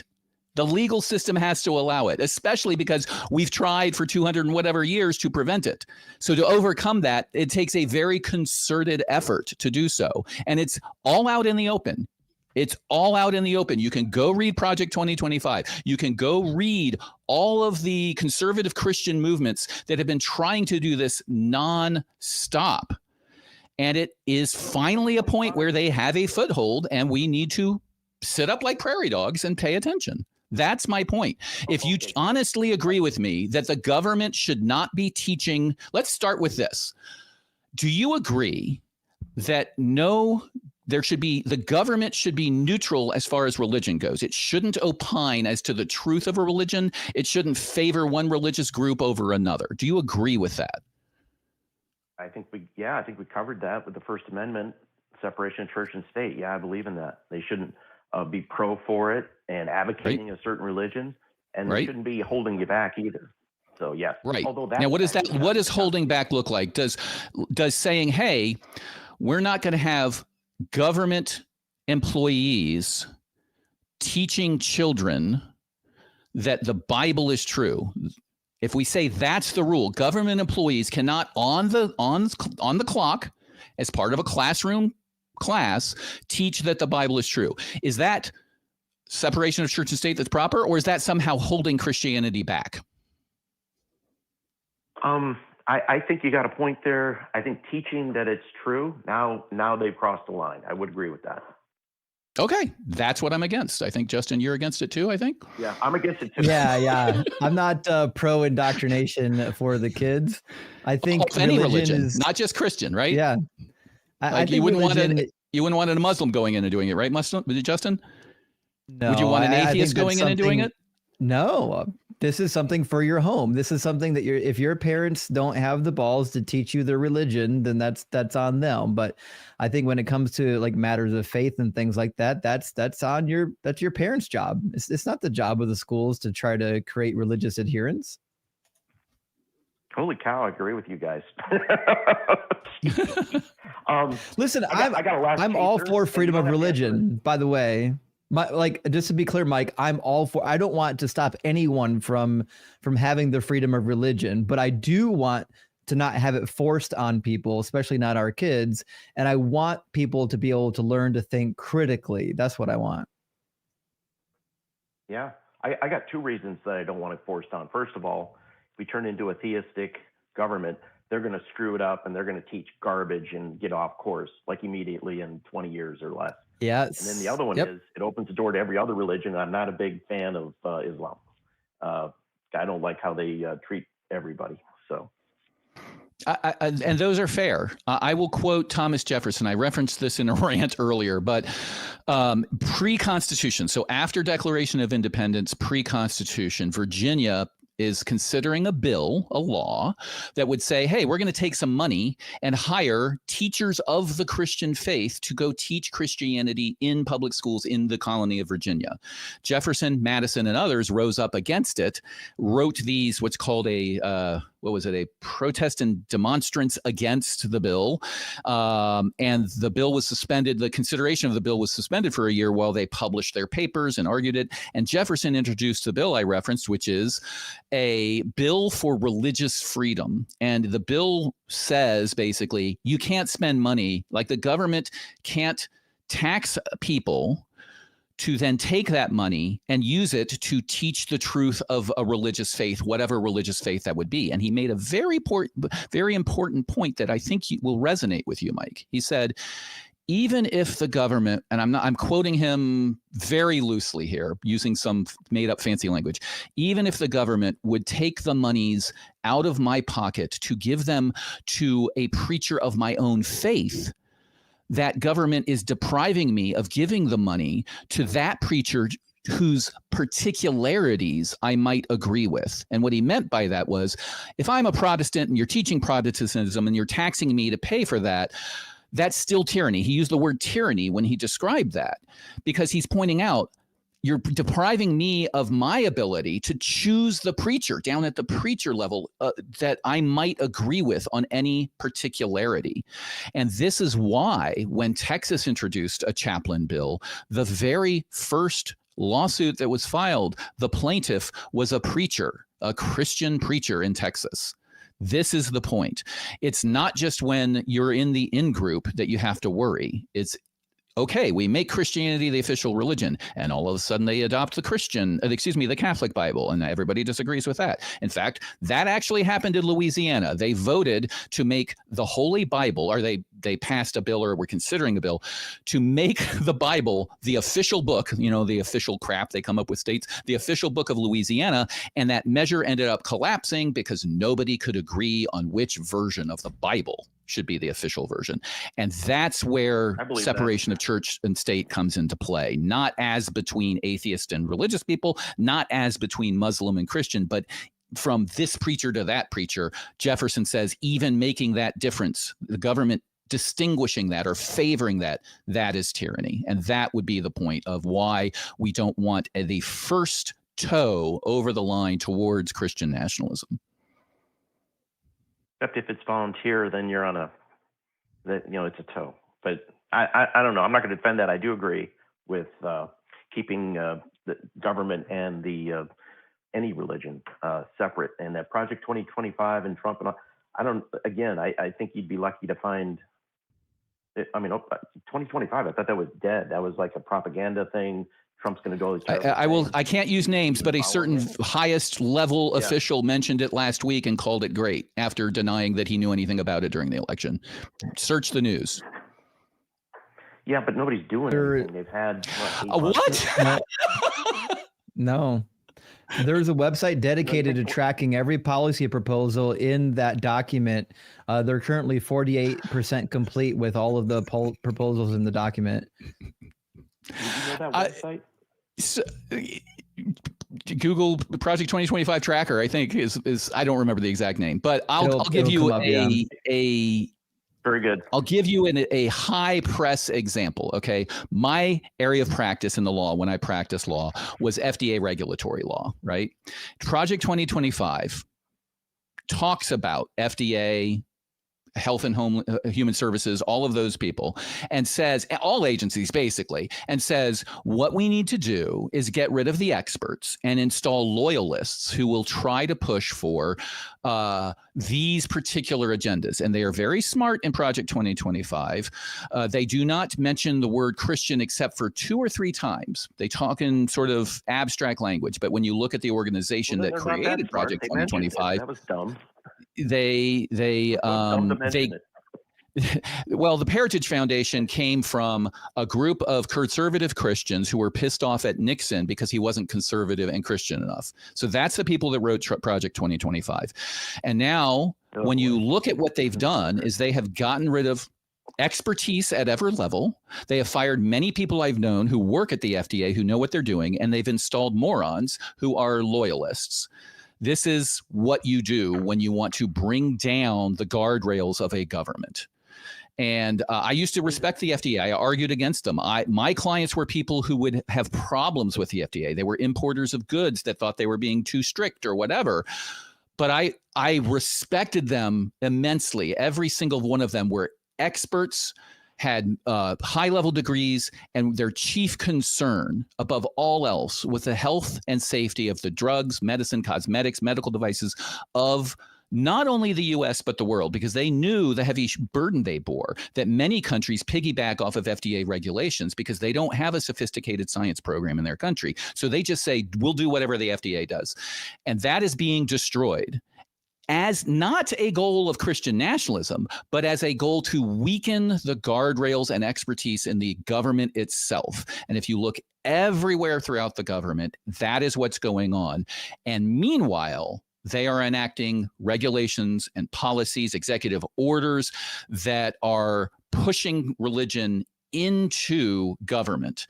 And the Supreme Court, it was specifically created by McConnell to facilitate that. And they've already struck down the Lemon Rule, which was used for decades to separate church and state. This Supreme Court has done away with that. And now they're using basically made up bullshit that nobody can agree upon what they actually mean when they write about it. So Project 2025 is very real.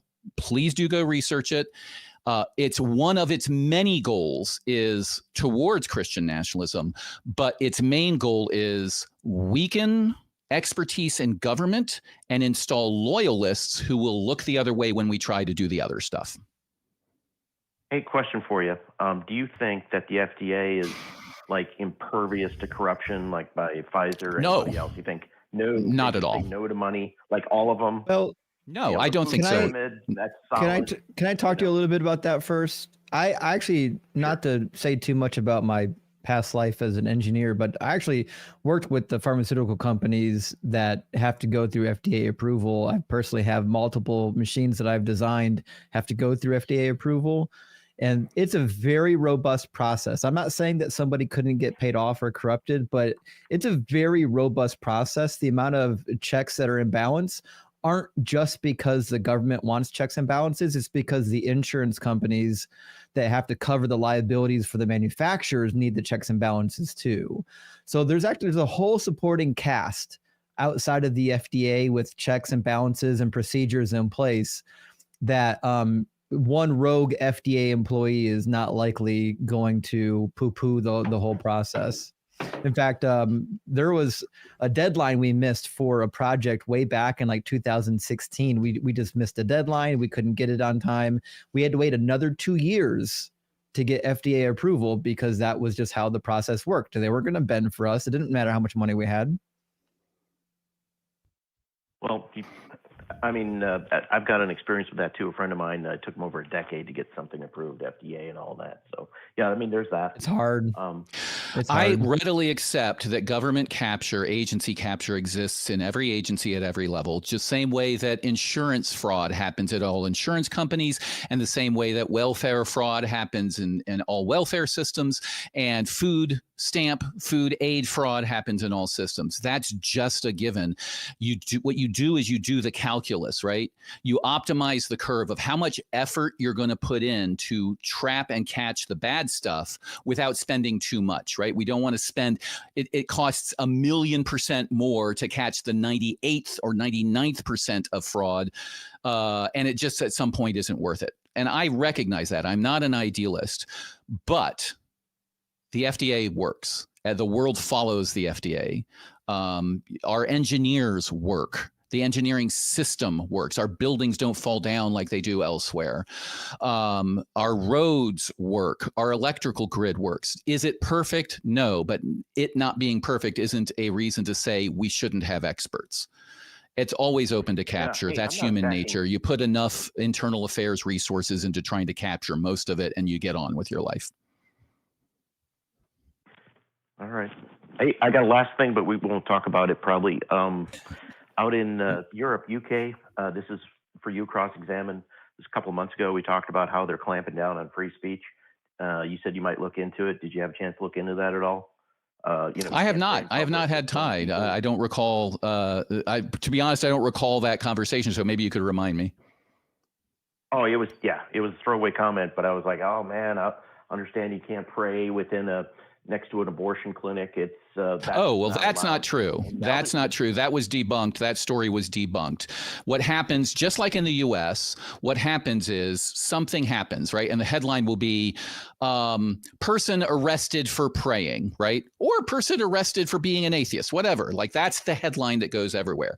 And then you dig into the details and you realize, oh, it wasn't for praying. It was for trespassing.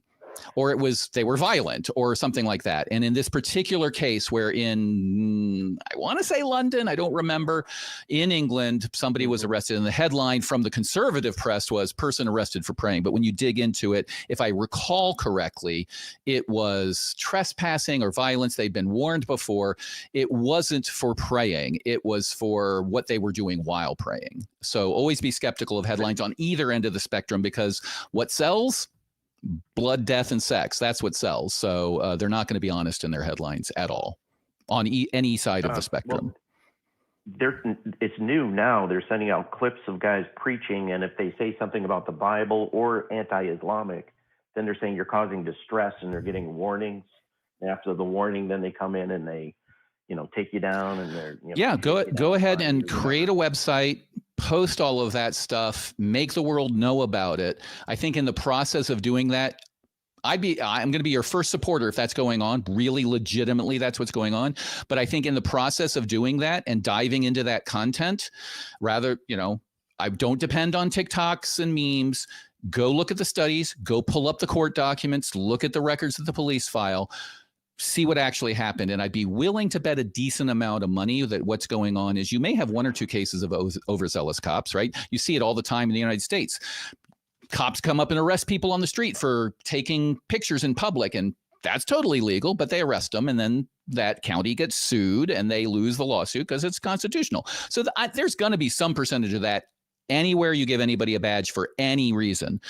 But in the process of investigating that and creating your website of England is now arresting people for praying, I would be willing to bet that you will find that they're demonstrating without a license, like anybody. If they're talking about anti-nuclear preaching, it has nothing to do with the content of their speech and has to do with the time, manner, place of their behavior. I'd be willing to bet, but we are, but it doesn't look like that. Thank you. I know it doesn't.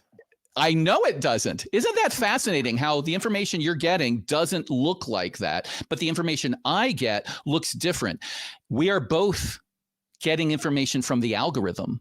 I'm being fed facts that are different than you are being fed facts. And I'm not saying my facts are right. I'm saying go look at the actual documentation and read up on that before you accept whatever the algorithm's feeding you. Because what I've learned over the last 4 or 5 years is I used to assume that you and I, or somebody who's a pro-MAGA guy, whatever, we were seeing the same facts and coming to different conclusions. I no longer believe that. I believe that through the algorithm and now upcoming AI slop, you and I are seeing different facts. And that explains why we don't see eye to eye on a lot of things. So the way I fight that is I go look at original documents, go look at the actual documents. Don't rely on a TikTok video. Don't rely on a meme. Don't rely on a video that somebody posted on Facebook. You can learn very easily how to go find the court documents, find neutral reporting, and go and look at what actually happens in the long run, because the story you get from the witnesses on the street on day one are going to be very different from what the person confesses to, admits to, testifies to when they actually are under oath. So I have tried to cut myself off from the algorithm. I suggest you do too. Go to the original documents. And then if you've got something, the world, including us, the atheist community of Austin, supports the separation of church and state. We would be utterly against that behavior. However, I suspect we will find what we usually find, which is a few crazy cops and a bunch of people getting arrested for behavior, not for the content of their speech. But we do have to go on. I hope you're right. Hey, Justin, this has sort of been my call. I'm so sorry about that. Do you have anything to add before Mike drops off? I loved it. It was like watching a master chef create his favorite recipe. And Mike's been great. Mike, you're a great interlocutor. I really appreciate your questions. I do really think that you make some good arguments and observations. And I do want to hear back from you. Yeah. Hey, what did you call me? Interlocutor? We were doing something. Interlocutor. It's the person you're sort of conversing with or debating. I know. That's a good word. I like it. All right. Thank you so much, Mike. We really appreciate it. Justin, do you have any time we've got more callers on the line. This is going along, but if you're all right, we can take some more. Mom said I got no curfew tonight. We could do this the whole night. All right, we get to play together. So this is going to be right up your wheelhouse, I think. We've got Chris, he, him from Arizona. We have another caller on the line. I'll ask you to wait. I do want to answer your question as well. But for now, we'll do Chris, he, him from Arizona, who wanted to bring up, they say, the miracle of the sun in Portugal in 1917. I think that's commonly known as the miracle of Fatima. If you think it's a good argument against or for Catholicism / I assume Christianity as a whole, to educate our listeners, and Chris, you can, and Justin can confirm this. This is when 70,000 people claimed to have seen the sun change different colors and zigzag on the sky and do stuff that if it actually happened, everybody would have been thrown off planet Earth due to physics. But is that my understanding, Chris? That's the one. All right, your call, Chris. Tell Justin what you want to talk about, because I'm sure Justin wants to talk about it. Yeah, Justin, I follow you quite a bit. This is Piranha. The tarantulas are still coming for you. Anyway, I hear like I listen to a lot of the deconstruction stuff, and I never hear the miracle of the sun come up from either side. And I would think I would hear it as an argument from one side or the other. And I'm sure you can, I mean, I'm sure it happens, and maybe I just haven't seen it. But I was just kind of curious your thoughts on that. So typically only Catholics bring up the apparitions because it's more in line with what Catholic theology teaches. Usually it has something involving Mary, and like Orthodox Protestants don't really care about Mary.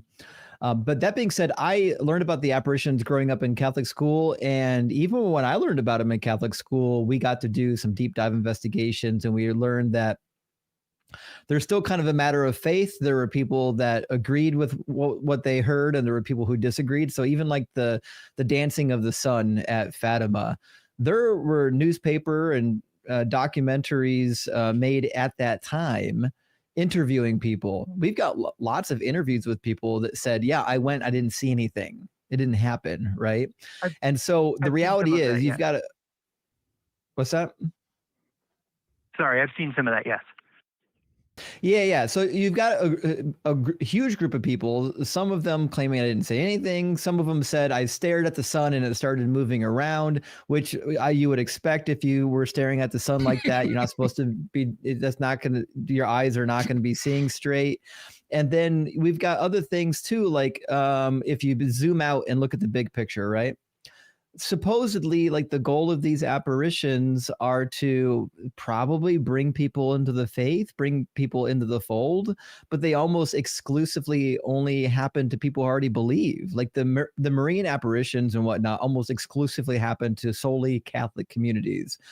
The same way past life regressions almost universally only happen in Hindu culture. So people are willing to believe these religious phenomenon because they already work into their held religious framework. That's why it doesn't happen. That's why like there's never been a religious apparition at like an atheist gathering. That's why you don't hear about atheists getting possessed by demons, is because it's just not part of our brain. Doesn't include that typically as a possibility, right? But if your brain already thinks that it's a possibility, it's likely to hallucinate it. One of my favorite like mass panics to compare this to is the dancing plague in the 16th century in France. Nearly 100, 200 people danced themselves into exhaustion in days, for days, dancing in the streets, believing that the Holy Spirit, God, was compelling them to get out of their houses and dance. There's even reports that some people died in the dancing plague. They're not entirely confirmed whether or not people actually died. But the reality is, like these mass hallucinations, they happen all the time. And the last thing I'll say, sorry, this is long-winded, the last thing I'll say is, it's silly to me that a god would use some weird distraction like having a visual dancing sun, not a real dancing sun. The sun certainly couldn't be dancing in the sky. Shit would happen that everybody on the planet would see it. So it's obviously just a visual apparition. But why would he go through all that trouble and then say fuck all about the 3 million children that are dying of starvation right now? Why is he giving a couple people in the Fatima apparition this visual experience, but then he's allowing all kinds of horrors to unfold? 200,000 people dying in Haitian earthquakes. The math doesn't really math for me. Yeah, well said. I mean, honestly, I'd say the biggest miracle with the whole Fatima thing is the fact that 70,000 people got together on the word of 3 shepherd children. But, I mean, it really surprises me that I don't hear it come up more as like, I'm trying to think of the best way to put this. Like when people talk about the supposed witnesses of Jesus, that people don't bring up that 70,000 people supposedly saw the sun dancing in the sky. Like I would just think it'd be a more common talking point. So I was just kind of curious what you guys think about that. Yeah. It's coincidence you called with our earlier caller who was talking about the more people who claim to have observed or witnessed a thing, the more likely that thing is true. I literally, the reason I remembered it was 70,000 people is I sat there and Googled the miracle of Fatima to try to remember the number, because I was going to bring it up with him as an example of, okay, so 70,000 people claim to have seen the sun dance, that if it actually was happening, either the sun was moving and everybody on the planet would have seen it, or the Earth was moving and we would all been thrown into space. Which one was it? But I didn't. So it's a very common point that I bring up as well. So I'm right with you on the, hey, I think people don't bring it up because it's so obviously false that at best, we could say God interfered with 70,000 people's brains, according to the press. And we have all the problems of translations, transcription, chain of custody of the testimony, all of that stuff that we don't know the exact number. But God messed with people's brains to make them believe the sun was dancing around. And then we're back into Justin's point, which is, and 10,000 people, 10,000 children are starving to death on this planet every single day. So Sure. why? You'd think he's got bigger fish to fry. Like, I don't know. Yeah. Yeah, Right, to Quote Tim Minchin, barbecuing? so God took a break out of giving babies malaria to pop down to your local area and cure your cataracts.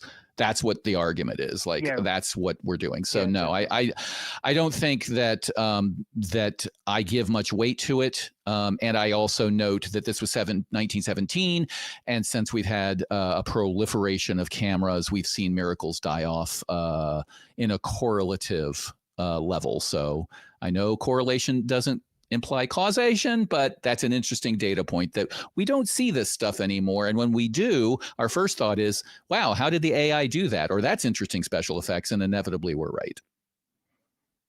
Yeah, definitely. I think honestly, I'm more surprised it doesn't come from Catholics more often, being that it happened supposedly in 1917, it being so recent. I would think, because one of the big things that people point out is that, oh, well, all the miracles seem to have dried up after about the time of the New Testament. But, it's just something I've kind of wondered about, and I was curious what you guys thought. Appreciate you guys having me on. It's a fair question. Thanks for Yeah, calling. thank you very much. We really appreciate it. I'm reminded of there's a comedian back in the 70s and 80s called Father Guido Sarducci. His bit was he was this New York Italian father, a priest. He wore the getup and everything. And one of his jokes was about the church declaring things miracles, which they did. The Pope declared this a miracle in the 30s and reaffirmed it in the 40s or something like that. So this is an official miracle according to the church. He's like, yeah, they're trying to canonize this person, and to be a saint, you have to prove 3 miracles, and I hear only 2 of them can be card tricks. And so that's kind of what we're dealing with here. I mean, to be fair, we've got crazier stuff the church would validate, like having the holy prepuce of Jesus, the Yes. foreskin.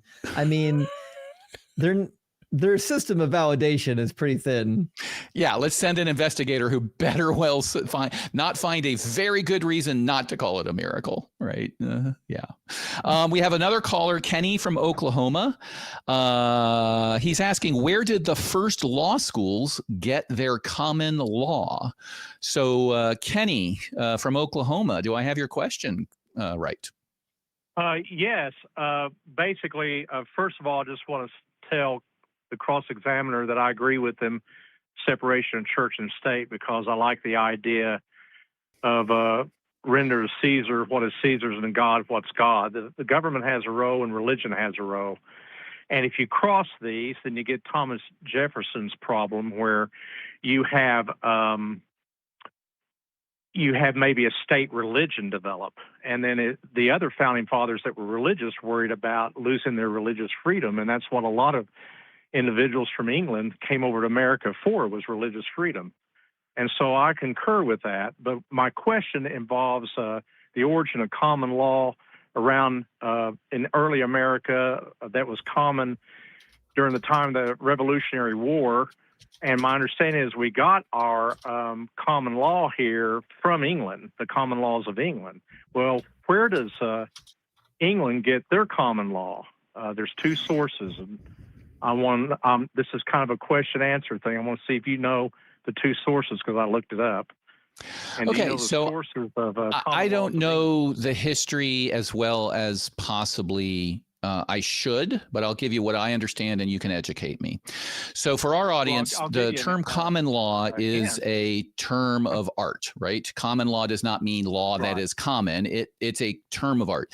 So common law is judge-made law from long ago in England. It started with the Magna Carta, which was in the, I want to say 1200s. Somebody can correct me on that. I think it's early 1200s. So Magna Carta is sort of the start of saying, hey, we're not going to deal with this whole whatever the king says is law. And what spawned from Magna Carta is a judge system, a court system where judges would travel in circuits, that where we get circuit court judges from. They would travel circuits hearing complaints and cases in the name of the king. And the problem that arose is what we have today, which is if my case about your ox tread upon my crops and I'm in front of Judge Smith, I might get a different ruling than if I'm in front of Judge Martin. So the judges started recording what their rulings would be. All right. So these are called records. And they started adopting common rules of not only how their courts would behave, like, hey, we'll accept this as evidence, but we won't accept that as evidence. But they also started saying, well, if, for example, an early case I read on common law is, hey, you're chasing a fox in a forest, and then another hunter who wasn't chasing the fox comes along ahead of you and traps the fox. Who gets the fox, right? Different judges might come up with different answers to that. But once they started recording their answers, they started coming up with the common law. And everybody, spoiler alert, if you started chasing the fox and somebody else caught it, it was still your fox. That's what they deemed fair. That became the common law. You multiply that by 1 million decisions and we start coming up with some consistency. And sooner or later, people started writing it down. And these rules that would move from court into the legislature at some point, when you start getting into legislatures that are actually doing their job, they would say, this court has come up with this rule. This circuit has come up with this rule. That's a really good rule. We should make it the law, like official law. And then they would pass a statute and it would be even more entrenched. But the common law is just all the, let's call them common sense, judge made, whatever you want, laws that were in effect and had the force of law at the time. That is the law that was in effect in America when we declared independence. All of the forefathers, all the founding fathers, I should say, of the United States, most of them were lawyers. They knew the common law because they were practicing law at the time. And we said in our founding documents, our law shall be the common law of England. So when I go to study a law, and if it gets down to some common law issue, like who gets the fox, I might have to go back and look at some record from a British court and introduce that in my argument in an American court and cite the founding documents of our country to say, this comes from common law. Here's how common law was practiced back then. Therefore, my client gets the fox. So that is where common law in this country came from, and it still applies today. If an issue has not been legislated and a statute been created to address a particular issue, but that issue was addressed under common law still applies. Does that answer your question? Okay, that helps because that case-by-case presentation you gave there certainly points back to the ontological origin of the law. And I was looking for two things just simply stated. One of them was nature, that William Blackstone put in his commentaries on the laws of England. He stated that the two sources are nature and revelation. He specified revelation was Holy Scripture. And what my point was is that culturally, our American culture is definitely culturally Christian to some extent, just like Richard Dawkins made perfectly clear that he was culturally a Christian. He couldn't escape that, being a child and resident of England that had a lot of the Church of England's principles placed in the government and political thought and everything else. So he believed that he was a cultural Christian. He just didn't believe in that God existed, that Christ was the Son of God, or miracles and stuff like that, because that doesn't compute with a science-only view. He was a naturalist, and there's no reason for me to believe that he would believe in those things. But my point is that William Blackstone made it really clear, and his commentaries on the laws of England were used in our first law schools, such as Harvard's first law school, and the laws of England that preceded those law schools. And this was the commentary that explained those laws and how they were used. And you're giving me a good correspondence deal, but I didn't get a causation presentation. Well, let's clarify. When you use the word causation, you're making a presumption there. Blackstone said that these things come from nature and revelation. Your homework for today is to go find everybody that disagreed with him. So you can't just point to Blackstone and say, Blackstone said it, ergo that's the cause. That was Blackstone's opinion. Okay. Well, when I took law classes, I learned about, hold on a second. Hold on. I'm going to mute you here for a second. When I went to law school, I learned about Blackstone. Blackstone is a very well-respected jurist, sort of the jurist of English common law, absolutely. But I don't agree with him that we get it from revelation. I think he was raised in a context of Christianity. Thomas Aquinas, I'm sure Justin can talk to us about things like the church's position on natural law and all that stuff. And Blackstone was almost assuredly, I haven't read his biography, probably steeped in that and would naturally point to that as a cause.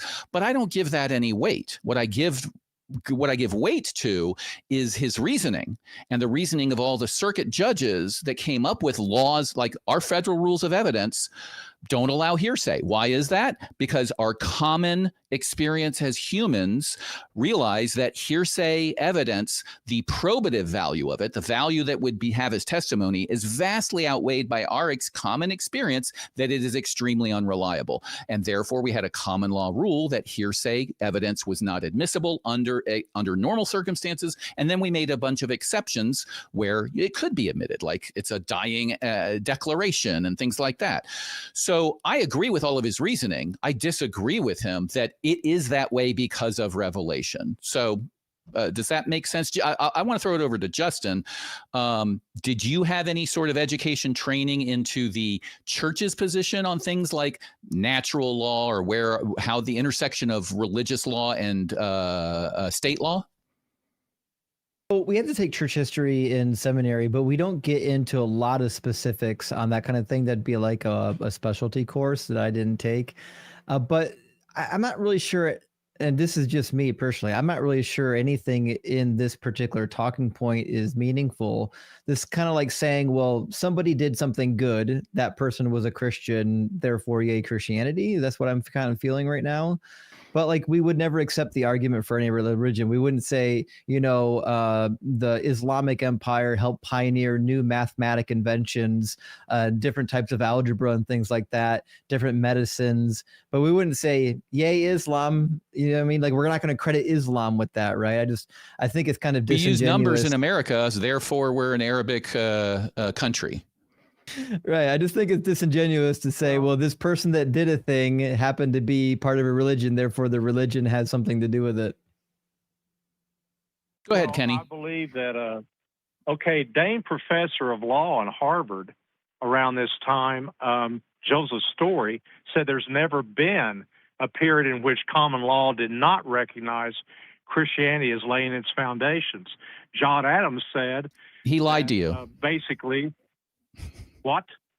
He lied to you. Rehnquist, I'll quote Chief Justice Rehnquist said this country, the founding of this country and its laws is based exclusively on Christianity. Well, you need to let people talk here. I know we talked a while, but let us get to you. The founding... All right, well, we're going to hold you off for a second. Rehnquist, much more recent, right? Chief Justice Rehnquist said the Christianity was the foundation of all of our laws in the United States. If you go and read all the history of this, that's just demonstrably false. So instead of quoting people here and there who say things, which is basically, you're making these arguments from authority kind of thing, I want to understand what Justin asked of you, which is, so what? So people who were Christians said they think Christianity caused some stuff. So what? What should we do with that information? Well, I'm just agreeing with Richard Dawkins that religion has an influence on law and society and government, and the Christianity most certainly had a influence on how these laws started in America. And to say that Yeah, it's so what? only nature. But my question is, so what? What do we do with that? How should that inform our actions today? Okay, well, it helps us get a very clear perspective of where religion's role is involving government without it encroaching on the government. So that supports your side, helps your side. But the fact of the matter is that I don't know too many atheists that have viewpoints on the law or ethics that can't be originate from the principles of religion, especially the Torah. And the Torah says you can own slaves. We had to unhook ourselves from the Torah. So what? So what? you can't say that we're reliant on the ethics of the Torah, and then when I bring up one part of the ethics of the Torah, be like, oh well, so what? So what if women didn't have autonomy? So what if you could rape a woman as long as she wasn't already betrothed? So what if you could own slaves? So what if you had to burn your daughter alive if you were a priest and she was found sleeping with somebody? So what that if she didn't bleed on a sheet on her wedding night, we get to stone her? So what about all these horrific laws that come from the Hebrew Bible? There's a lot of shit in that Bible that you wouldn't like if we actually turned them into laws.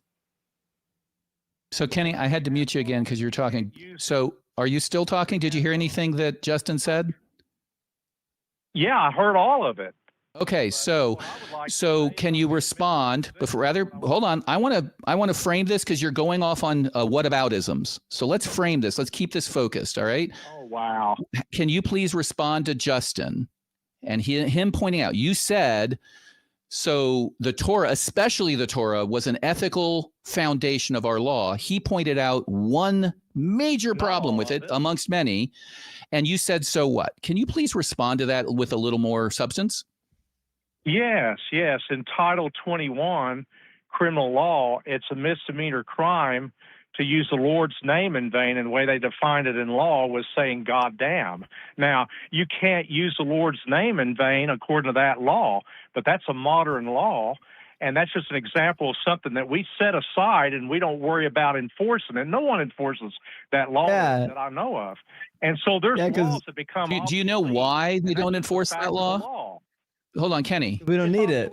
Do you know why we don't enforce that law? Do we need slave laws? What do we need slave laws? Kenny, do you know why we don't enforce a law that says you can't take the Lord's name in vain? Do you know why we don't enforce that law?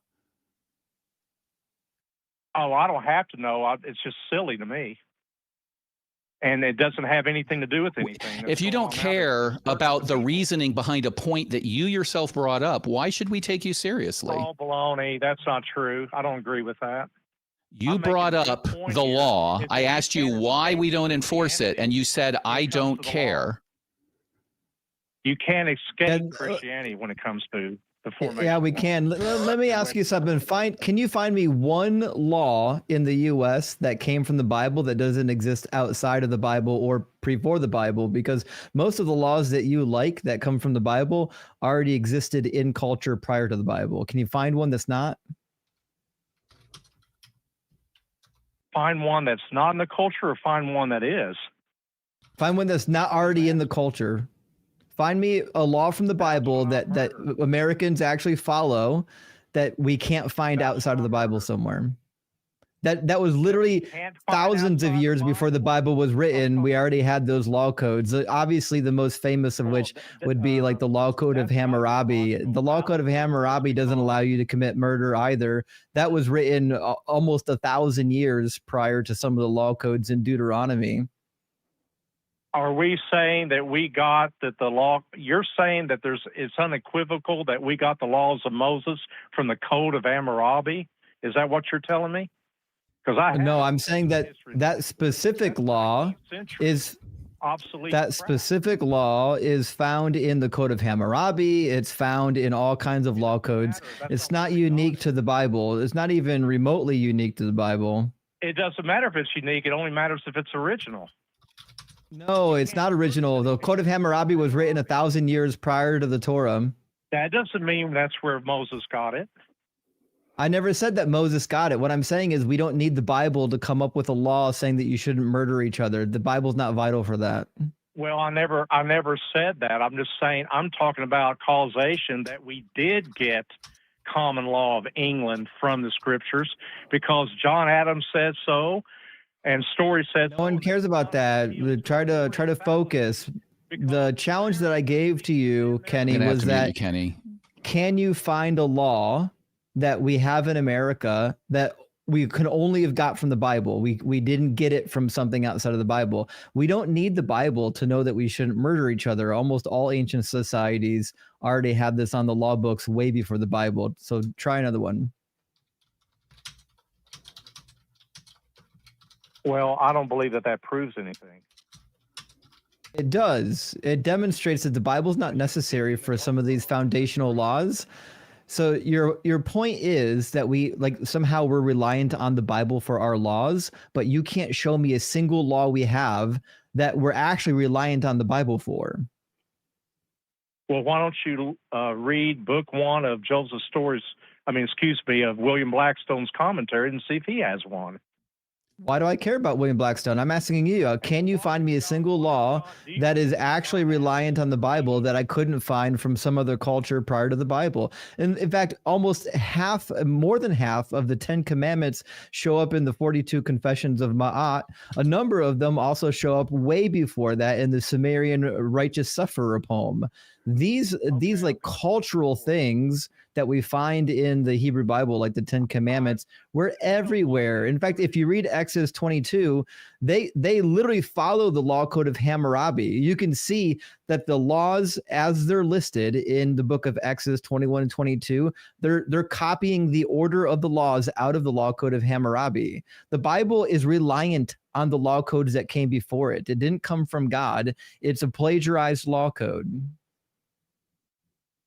Well, are you familiar with the concept used in the Mosaic literature called inverted parallelism?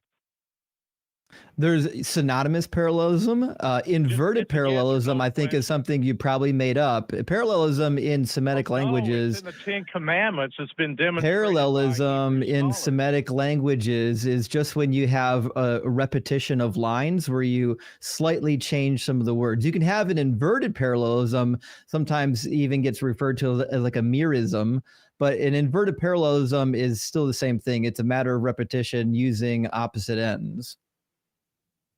Okay. Well, that was from Justin because I can't tell because my TV doesn't sync with my phone. Yes, that was Justin. TV, okay, Justin, let me comment on that. Inverted parallelism, as it applies specifically to the 10 Commandments, is that the first commandment and the 10th commandment have something in common. The second commandment and the 9th. Oh, that's not inverted parallelism. That's not what that means. Yeah, it is. No, it's not. That's not it's called a chiastic structure. In Semitic languages, what you're referring to is a chiastic structure. Yeah, it's chiastic, but it's inverted parallelism is going on there because there's a parallel, and what the parallel is that Commandment 1. Am I being heard? Because you are. Commandment 1 and Commandment 10 have something in common, and what that is a sin or crime in thought.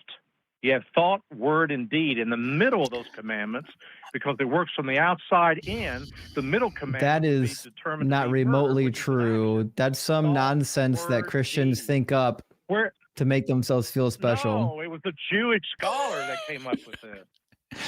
You keep citing people that say things as if this creates a reality. I want to go back here. We're late. We're going to have to end the call, but I want to go back to our so what question. All right. So let's grant you all the toys. I don't agree with them, but let's give you all the toys to play with and say that Christianity is where we get the majority of modern laws. Let's just say that, even though I don't agree with that. So what? What do we do with that information?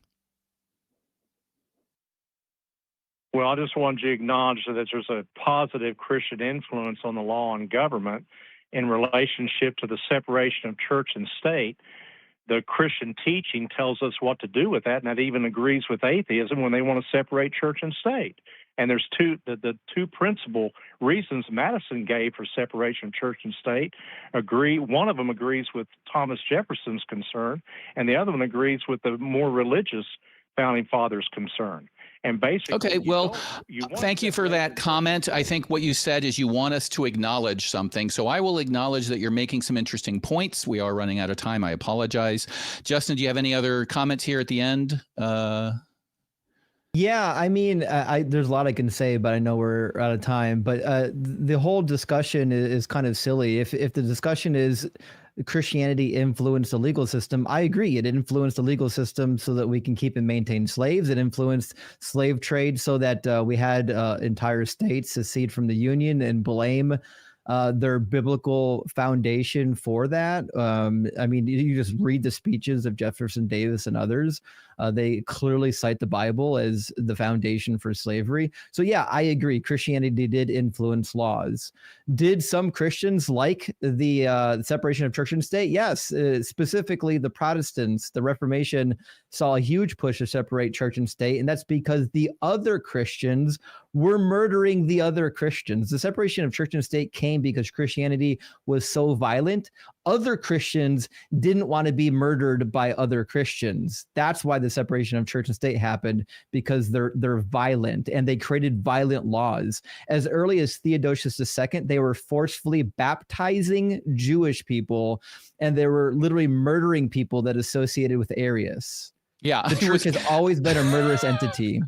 I was going to go to that same point when he brought that up. I'm like, oh, the Christianity is universally in favor of separation of church and state. Tell that to the people who died during the Crusades, right? Like, Christianity spread by the sword. So I'm not sure what you're talking about. Now, we can make arguments about back then versus now, but I would then make the argument of, okay, well, presumably this was God's word only. Are you saying that it was so confusing as to be wrong and people just mistook the Bible to, hey, endorse slavery like it says, spread the faith through the sword like they did, all of these sorts of things? So I think you handled that very well, Justin. Yes, it did influence the law, and we will acknowledge both ends of that. I will acknowledge that morality that exists in Christianity does influence our law, but I also will acknowledge that that morality existed prior to the Torah, right? I think it was Robert Ingersoll was an attorney in the mid to late 1800s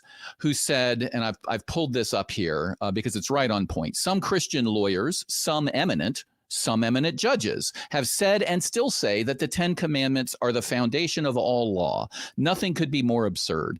Long before these commandments were given, there were codes of law in India and Egypt, laws against murder, perjury, larceny, adultery, and fraud. Such laws are as old as human society, as old as the love of life, as old as industry, as the idea of prosperity, as old as human love. All of the 10 Commandments that are good were old. All that were new are foolish. And this is from the 1800s. So you can cite Blackstone. I'll cite Ingersoll. I think you can go. I did do a story on this. Go back and find these tablets from 800 years before the Torah, where we have things like, hey, if you murder somebody, this is the punishment. If you steal, this is the punishment. Strangely, there wasn't this thing about like raping women. That was fine. But that's where all the laws tend to come from, and it vastly predates anything in the Torah and is suspiciously duplicative. So I wanted to thank you, Justin, for handling most of that. Kenny, I think you need to do some homework on your ask, right? Asking us to just acknowledge something that I think doesn't have any real world implications is okay, but you refuse to acknowledge the other half of it. You want us to give you credit for the hits and not count you against the misses, and that's just not fair. So, Justin, any other thoughts on that before we wrap up? Yeah, I love the way you ended that. It kind of reminds me of like some guy who took 100 shots. And he's like, I just made 50 baskets. Well, you also missed 50 baskets as well. No, I didn't. But as long as we don't tell people that part. Let me be Kenny. Say that again. You just missed 50 baskets. That's your line. Go. You just missed 50 baskets. So what? That summarizes the call. I made 50 baskets. Well, you also missed it. I made one basket. Oh, did you get a lot of that in your studies? Do you get Oh, the they don't make. teaching coming and with this level of bias or slant? No. If you go to a good academic seminary or Bible college, they don't really engage in as much of the apologetics. When you go to a seminary, the goal is to give you all the tools necessary to do your own thinking, to do your own theology, to become your own theologian. And so they really focus on Greek, Hebrew, history, and other secondary principles. So that when you pick up the Bible, you can actually interpret it properly. A good seminary, unless it's like super denominationally specific, isn't really interested in telling you what to believe. They want to train you to do everything yourself. That's a good point. Did you enjoy your time there?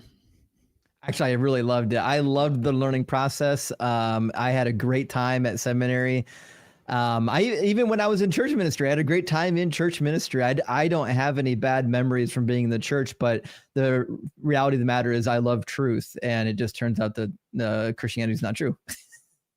Yeah, I agree. I don't see any good reason to believe it's true either. And I have a lot of very dear Christian friends. They're all good people. I don't think they want the government taking over religion.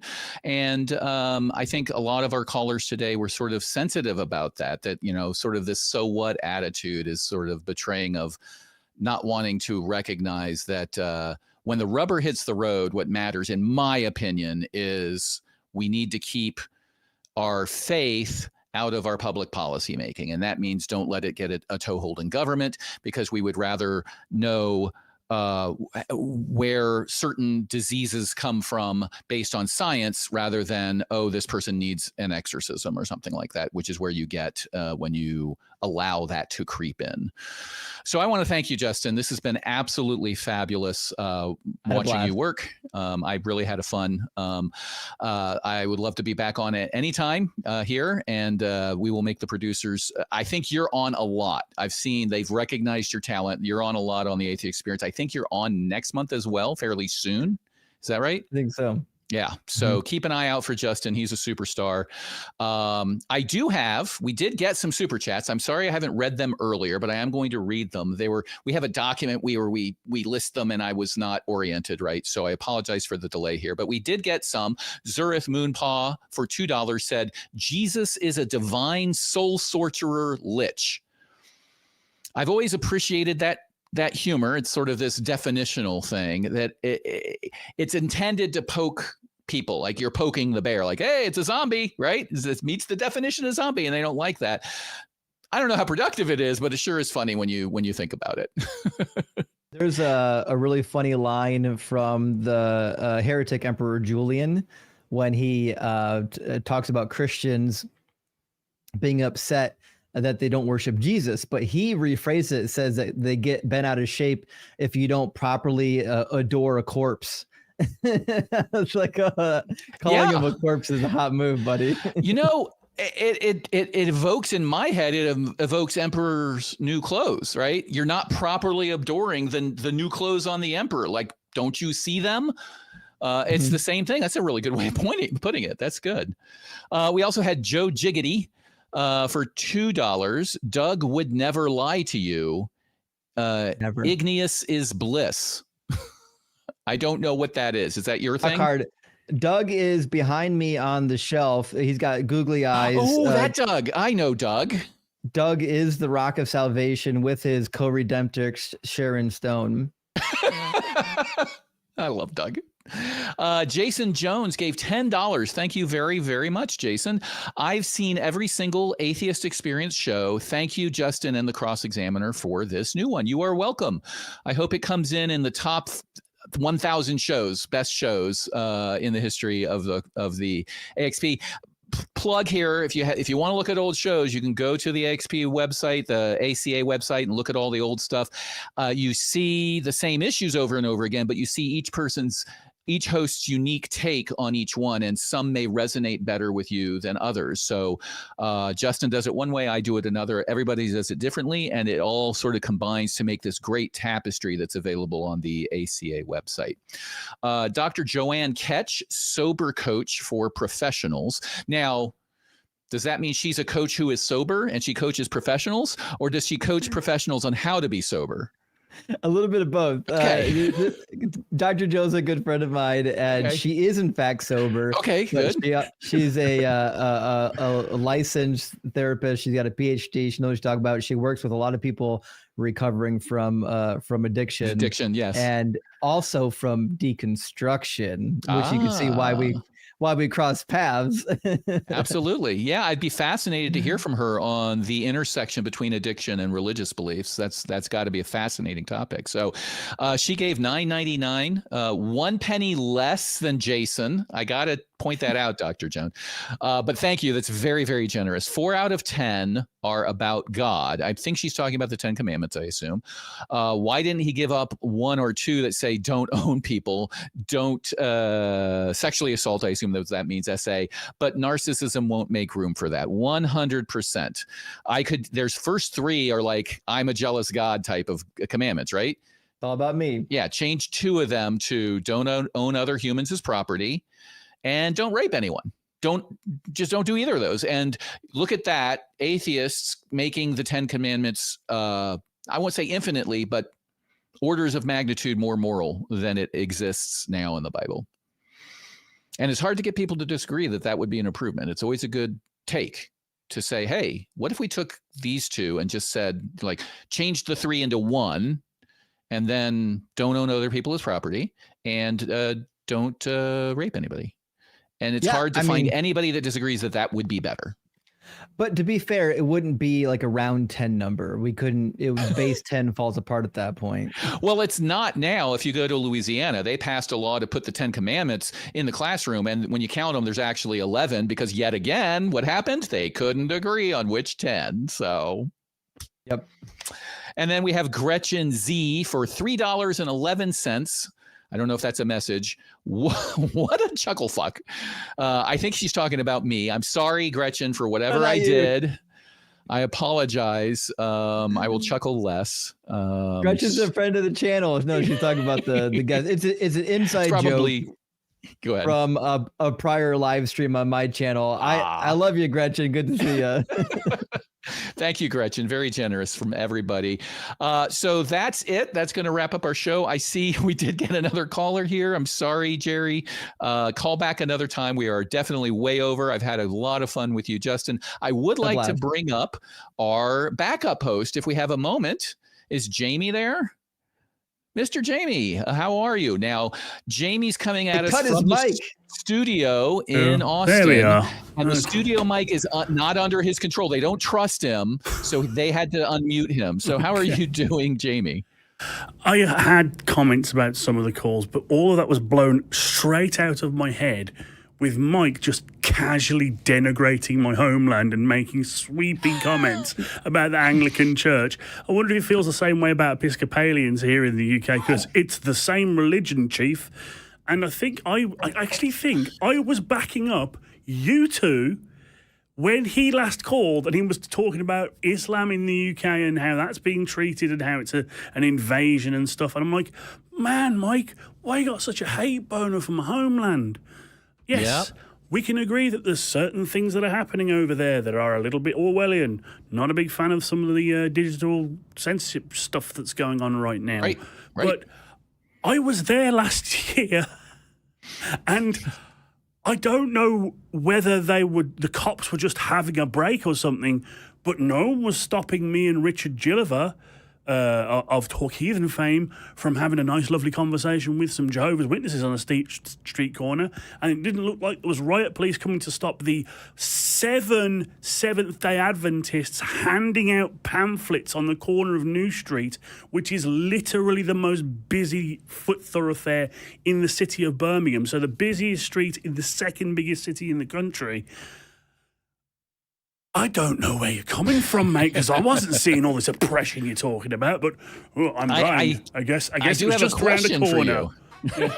I do have a question for you. Did I have it right in my recollection of the person who was arrested for praying? Were they, in fact, trespassing or doing something else, and that was, in fact, what they were arrested for? Or are you not familiar with that? They were praying in a manner that they were saying that, please save these poor souls from the burning depths of hell for their depravity.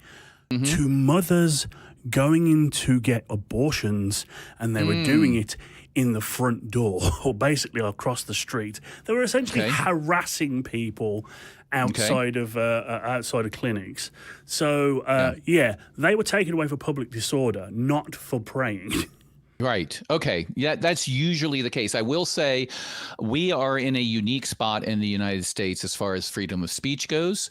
Other countries around the world have made different judgment calls as to where the line is, and they make some recognition that, yes, speech of a certain type, if you get to extreme Nazi, nationalist, kill people type of rhetoric, can actually be against the public good, and they will arrest people and put them in jail for it. And that's a judgment call that those countries have made. One last thing, because I know we're running late, but there are certain statutes that prevent certain religious speech. Not all religious speech is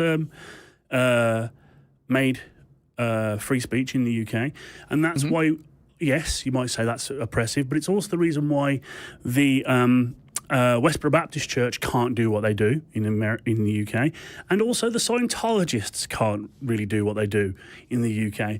And maybe you call me Mr. Hide Behind the Skirts of the government, but I'm pretty glad that people are stopping those parasites from preying on people and those bigots from spouting their hatred.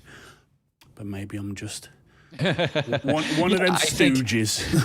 It is interesting because whenever I talk to anybody else from a legal background around the world, I recognize my own bias from being raised in the United States, where you're expected to have the thickest skin possible, and everybody has to be a John Wayne tough when it comes to this sort of speech. You know, you go to Great Britain, you can get thrown in jail for using racial insults, for example. And people are surprised by that because they think, oh, US and Great Britain, we're very the same. No, they make very different public policy decisions, and they do change over time, but we need to recognize that. Would I agree with somebody being arrested for just simply praying? No. Would I agree for somebody being arrested for repeatedly harassing people that were minding their own business? Probably. I don't think harassment's a good idea. So I thank you for explaining that. Any other comments on before we go? Well, from anybody? We do think that beans are a breakfast food and biscuits should be dunked in tea. So fucking what do we know?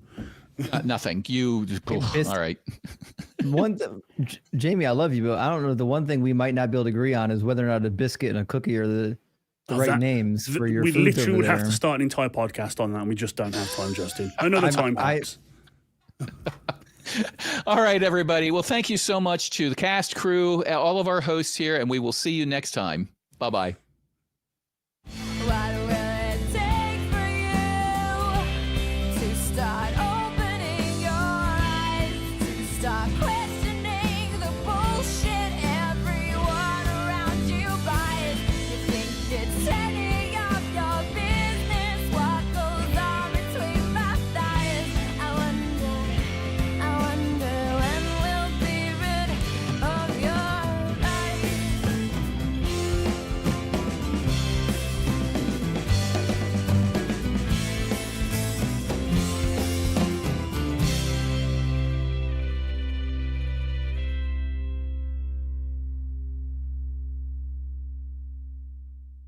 Watch Talk Heathen live Sundays at 1 p.m. Central. Visit tiny.cc/YTTH and call into the show at 512-991-9242 or connect to the show online at tiny.cc/callth.